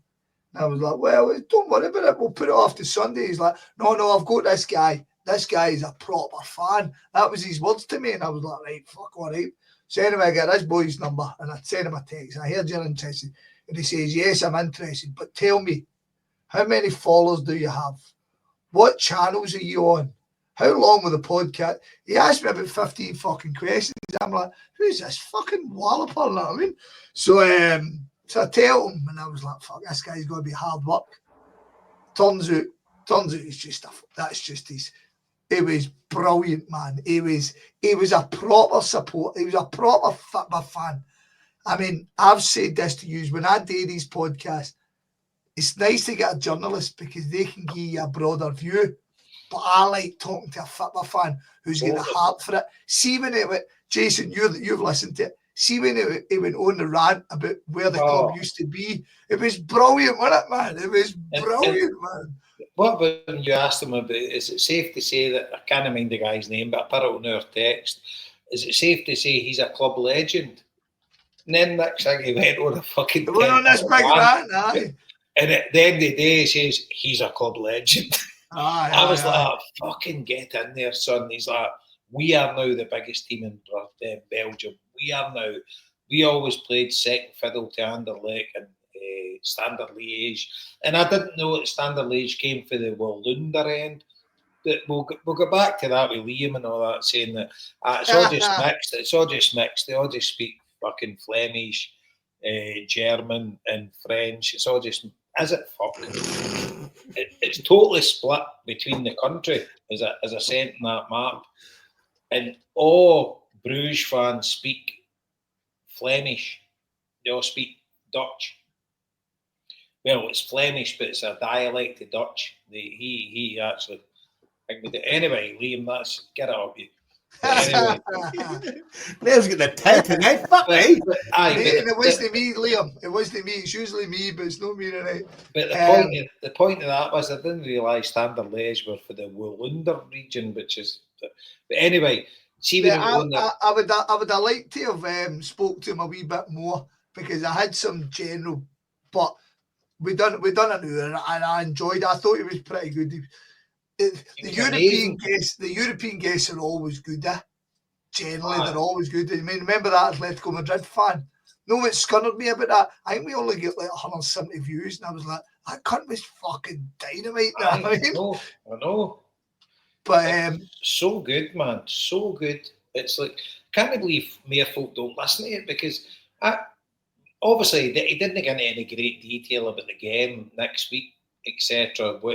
He did cover it right, but I'm no interest. I love listening to the history of him and the history of the club, and that's the thing that gets me going. I could have listened to a guy for another 2 or 3 years. Just talk about his team. I'm the same. I'm the same. Aye. No, I know. I certainly enjoyed that one. And once again, J-Bo, I've got his number. He's over. We'll maybe catch him for a pint. So I wouldn't mind that, mate. Definitely. But I have been praying the church of Scott McCarty's Room 101 for several years now. If you listen to the Homeboys and you don't listen to Scott's one-on-ones, you're a stupid cunt, because they're so entertaining. They're fucking brilliant. I say, especially the ones from the Scottish teams. I know you're talking about European ones, but I really enjoy the Scottish team ones, and it's amazing. Like, it gives you a perspective of their fan bases that we never fucking see, because we're Celtic fans. We don't really give a fuck. So they're explaining things from their perspective. They're going, actually, you know what? That makes fucking fair bit of sense. Now that you explain it. So look, everybody should be listening to them. Telling you now. And as Jason said, every cunt has copied Scott. So why the fuck would you not listen to Scott's one? Because they're all copying him. See the thing you said, Scotland, 100 odd. I can't believe that. Honest to God. The Homeboys gets thousands of listens and nobody's clicking onto yours. That's fucking mental. Because, honest to God, I was actually the other part listening to it off, and I mind Harper saying that was a great listen, Scott, blah, blah, blah. So I put that Radio Clyde on, and I'm like, fuck, Harper mentioned about that, and I've only got a couple of hours before we're going on our show. And he put it on, and I stuck it on, and I was fucking enthralled. Honestly, it was amazing. What a listen! I swear to God, mate, and I'm not blowing smoke up your ass, but it was a proper quality listen. Just Here's the thing, Jason. Two football fans going at it. Here's the thing, Jason. Too. Yet again, it's free. There are Celtic fans charging for this level of content. Oh, we're giving it for fucking crackpots. Do you know what I mean? That's it. So Marty, when are you getting Kneecap on then? I actually don't know the fellas from Kneecap. Fuck. It's time to find somebody that does. I don't know. I've bought my wee girl. I was trying to tell you this earlier on. We'll move on to something else. I bought my wee girl their album. I got her the CD. My wee girl loves CDs. It's like fucking. She's all her music collections are all on CDs. She got a CD player for last Christmas. She thinks it's amazing. And I'm like, what the fuck? The fuck is wrong with me? Every time somebody jumps at fucking all the fucking Taylor Swift albums and all on CD. I'm like, fucking hell, right? So I bought her the CD because she likes CDs, but I bought her the vinyl record. And have any of you seen the fucking vinyl record? It's a fucking tricor. It's a belter. So I know somebody who knows him, and he took the record off me, and he's trying to get it signed for. I'm going to get it framed for Christmas for. So nice wee touch if I can get it. So look, if I bump into them, I'll say, "There's any fucking chance, lad? That's a crack." Try and get them on, but get them out the fucking second and off one. Get them out, baby. They're fucking. No, I mean they're not here. That's what the neighbour said. He said, "Two in the bottom." You have to wait the end of the month till they're back in the country, and I was like, "Oh, fair enough." We're on the internet today. Fucking be any country. I could say it. I could do a John Higgins fucking snooker cue one and just sign the record myself. Delete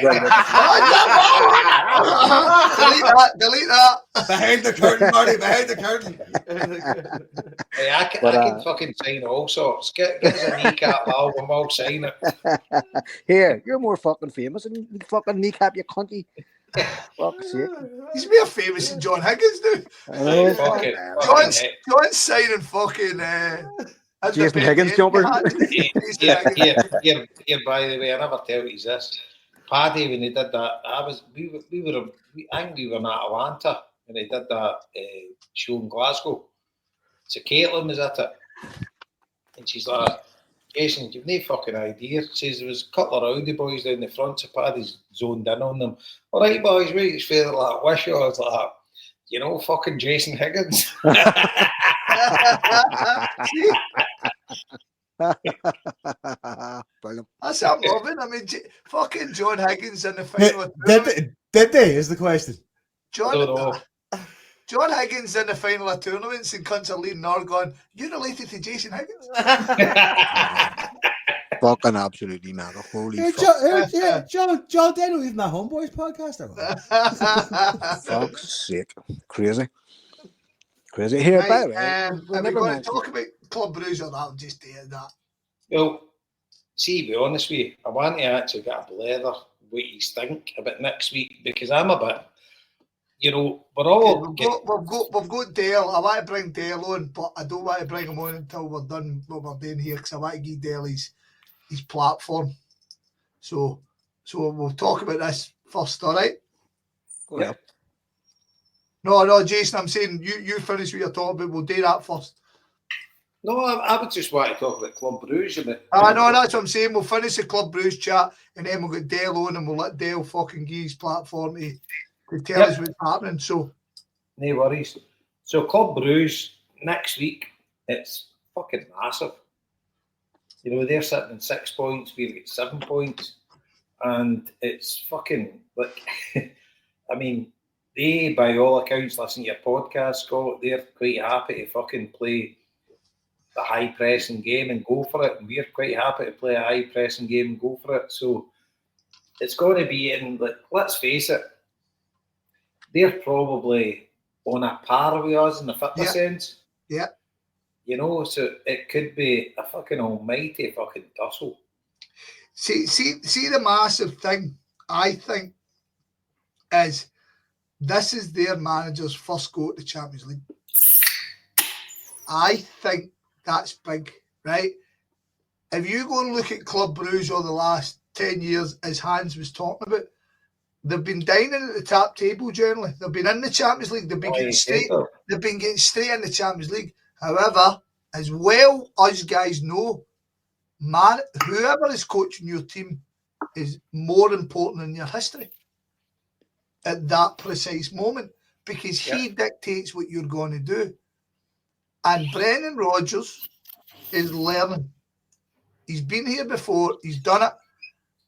We're just after a result against Atalanta where we all didn't think we could do it after the Dortmund. Proved us all right. We got a wee bit of luck on the night. Brilliant. We deserve a wee bit of fucking luck because we never got one smidge in it in Dortmund. And we put Bratislava to the sword in a way that we've not done in fucking years in Europe.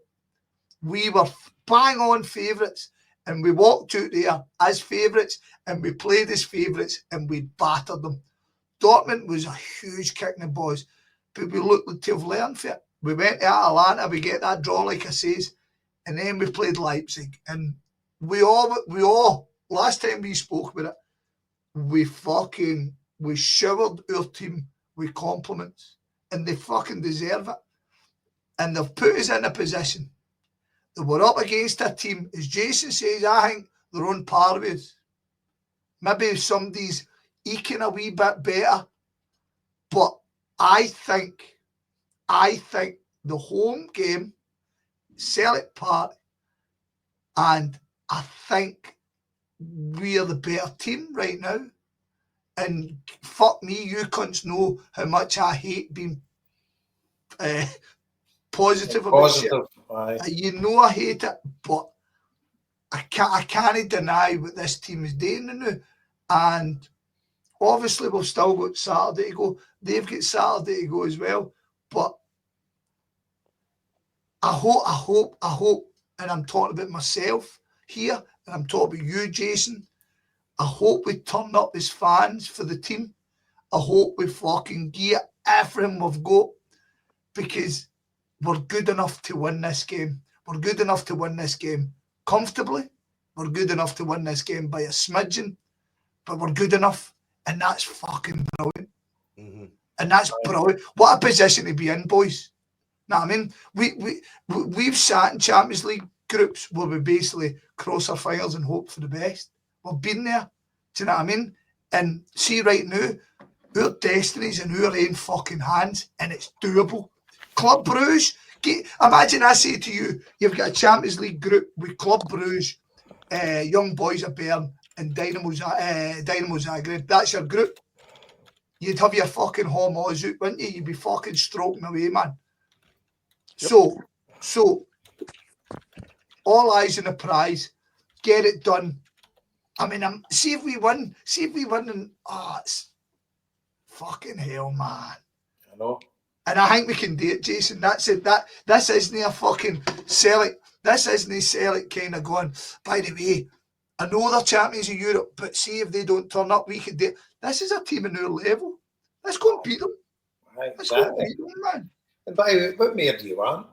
Exactly. What in a Champions League cauldron at Celtic Park against a team of your own level that you fancy yourself to beat them? Let's fucking go. Yeah. And the over 3,000 fans with them, Gene at Waldy, it'll be the game of the. I'll be honest with you, this is the game of the league for us, because you've got young boys that are coming. They might bring a big support as well, blah blah. But Club Brugge, as you say, they've got a Champions League pedigree for the last few years, and they're going to bring a massive support. They're on a par with us. They'll fancy their chances. We'll fancy their chances. They're missing their big 6'6" striker, so the benefit to us. I am fucking delighted with that. Let's go and do them.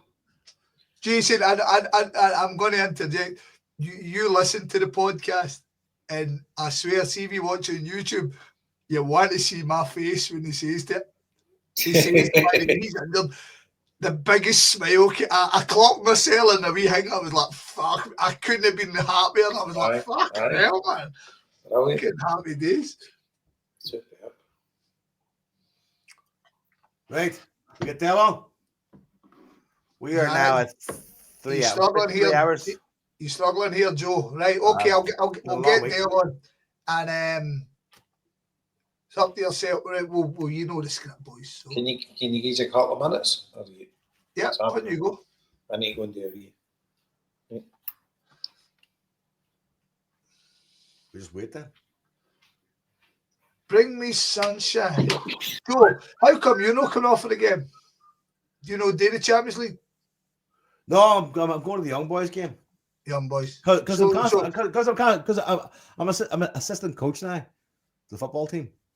So I actually have to be there at the coaching because you need to. I laugh like you say you've been fucking telling this for a fucking month. But I actually am, and I have to be there because you need 2 adults at the coaches, so I actually have to be there. So I finish work. I'm going to bring Dale Boy in and all right? Right. Mr. Boy. Dale was going for big baldy Fitcher, but I was like, fuck that. There's no chance. Well, Dale, how are you, pal? Not bad, mate. How are you? Well. We're all good. It's Who late. Who gives a fuck about us at this stage? Now, I mean, I'm about fucking 7 beer in. I'm on the water now. So I'm going to give you the stage in a second, right? So I'm just kind of going to. So Dale has kindly invited the Homeboys and his wisdom, God bless him, to join a special event of his. He's going to promote it here, and he's going to tell us all about it. And basically that's it. So on you go, Dale boy. Aye, mate. So first of all, thanks for coming on. So the 5th to the 8th of December, we're doing a kind of weekender podcast for the Kano Foundation. The last few years we've just kind of done halls and quizzes and all that, but it's too much hassle, you know what I mean? So aye, Thursday night, Friday night, Saturday night, Sunday night, we're doing a weekender with different podcasts, ourselves, the Unrestricted View, the Homeboys, and different podcasts across the platforms that are interested. A few that are not fucking interested, but we'll leave their names out it. I think most of your viewers will know what the Kano Foundation is, mate. The 100 and odd season tickets. Take kids to the game for free. Give them a wee feed, hats, scarves, and all that kind of stuff. So, we've been doing it for the last 4 or 5 years, mate, and we're just glad that folk are going to get involved, mate, and get a wee bit of part of the weekend. It's the weekend of the Hibs game, the Hibs home game. So, Because you were planning on having it fucking cup final weekend, weren't you, clever ass? Nah, I made a cunt to that, mate. Aye, I made a cunt to that. Let's say swearing, Dale, here. It's a reputable podcast you're on here. Family show, Del. I'm on the fuck here. Fuck it. I'm fucking sorry about that, boys.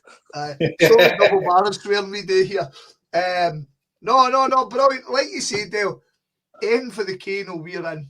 I mean, N for 100%. the Kano, we're well in. No, it should be good. I mean, so tell us again, have you got a wee script about what's happening then? So when it's starting on the Thursday night, is that correct? Aye, so the Thursday night is going to be myself and Kev Moon and Joe Mackin. Don't know them. Nah, well. Couple of fucking bombs is what I tell you. Aye, we know them well. Aye, so Thursday night's going to be the Kano guys. Friday night will just be the Celtic Supporters podcast, talking on the usual pish. And then Saturday we've got the Celtic Down Under boys for Australia. We've got the Unrestricted View. And then Sunday it'll be yourselves and the Celtic Exchange. And then a sell again. So there'll be a lot of me talking pish and then a lot of yous talking pish. So, but we put a wee Just Giving page up anyway. We put it up for £500 and we're around about the $750 mark now. So we're doing all right, mate. Good, mate. Amazing. Good stuff. Well done. Brilliant. Aye, we'll share that again. Like I said to you, we'll share all that. So the Unrestricted View, Celts Down Under, Celtic Exchange and the Homeboys. So Yeah. who's the other BAMs then? I don't know if there is any other bands out there. I'm Is there? only kidding on. So no, we're looking forward to it. I mean, I don't know where we're going to be doing. So if Celtic play Hibs on a Saturday, we'll probably just do a fucking reaction show then, eh? Aye. So Hangover show, probably. A hangover show. So. aye. Good chance of that, by the way. Hangover show. We're fucking getting straight back on it, me Jabo. There you go. There you go. Aye, looking forward to it. What's our time then? And date? Because I'm terrible with fucking. Half. Is it 6:30 on Sunday? 6:30 on a Sunday. We've got Joe. 6 on Sunday. 6:30 on a Sunday. That's witching hour. That is witching hour. Oh, well, Dale, you do know how Joe runs these things, so that'll be about quarter to eight then. We'll get you at 7 o'clock. Aye, mate. I'll just pencil you in for the fucking Monday, eh? Aye. The great thing is you've got the Celtic Exchange on before us, so at least that way we can wake every cunt up after they board every cunt of day. I'm saying fuck all, but I possibly agree. Mate, we're gunning for every cunt. Where's Axon? Where are they pricks? Jake, where are you, a big clown? See our problem, Scott. We want someone to attack us. I mean, nobody will. We're that irrelevant. They can't ever attack us. Nobody gives a fuck about us. Nah, we're the same, mate. We're like Scrappy Doo. Come on, motherfucker. Fuck off, you. We're still getting to the ball, boys, Joe. Right, what are we at now? Fucking 3 hours. I can go to fucking bed. Yeah. Right, Dale, thank you so much. We're looking forward to doing this. And again, we'll share out all of the relevant information. And aye, folks, that was a good show. Aye, thanks for that, lads. I appreciate it. Nice one, Cheers, Dale. Dale. Good to speak to you, kid. Dale, Cheers, lads. Take care. Just before we wrap her up, just gonna wrap it up the fuck. Just gonna say that basically Wrap it up the fuck. in the 3 hours that we've been on this. No, he's not. That's a sound bite. In the 3 hours we've been on the show, the fundraiser has gone up by over £400. There you go. Wow. Super. Wow. Kudos to Marty Geldorf. He's fucking good, isn't he, man? He is good. And he gets you going. He gets your wallet open. That's his biggest attribute. I've seen the So chat did I there. ever tell you the time I was standing at a bar with him, right? So in fact, I was sitting down. It was just the two of us, and he was getting around in the boat around for another couple of people. And he shouts me up, and I was like, "What's up?" He says, "You don't fancy getting this? I don't want to break a 20." And I was like, "No problem." So he goes and sat down there, but the round came to £19. The fucking miserable bastard. Well, I can trump that because me and Linda in lockdown we get a wee weekend away. Well, it was a wee night away up in Perthshire, a wee overnight and whatever. And We remember, J-Bo. He clandestinely asked us where we were staying. So I tell him, and the next time me and Linda turned up and there was a bottle of wine and a bottle of wine and a bottle of champagne waiting for me and Linda turning up. So you're full of shite, McCory. He's fucking murder. He's tight as fuck, man. I bet he crowdfunded that, Jason. He's got an open mind, closed wallet. Folks, that was good fun. Wait around, Joe. Wait around. Oh.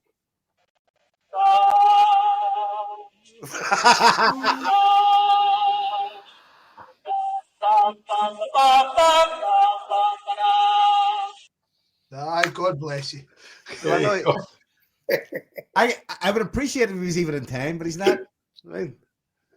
By the way, there was just to clear some up. Kenny said on there, so you're saying John Higgins' cues are forged, you fuckers. That was once about 25 years ago.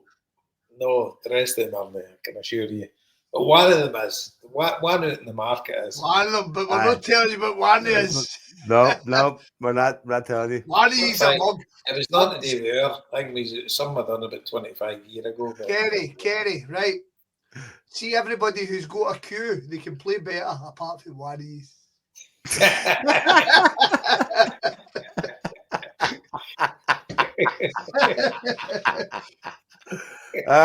Folks. Listen, we'll talk to you next week. Hell. Well done, Joe. Well done, guys. Stuff. That's outside the door.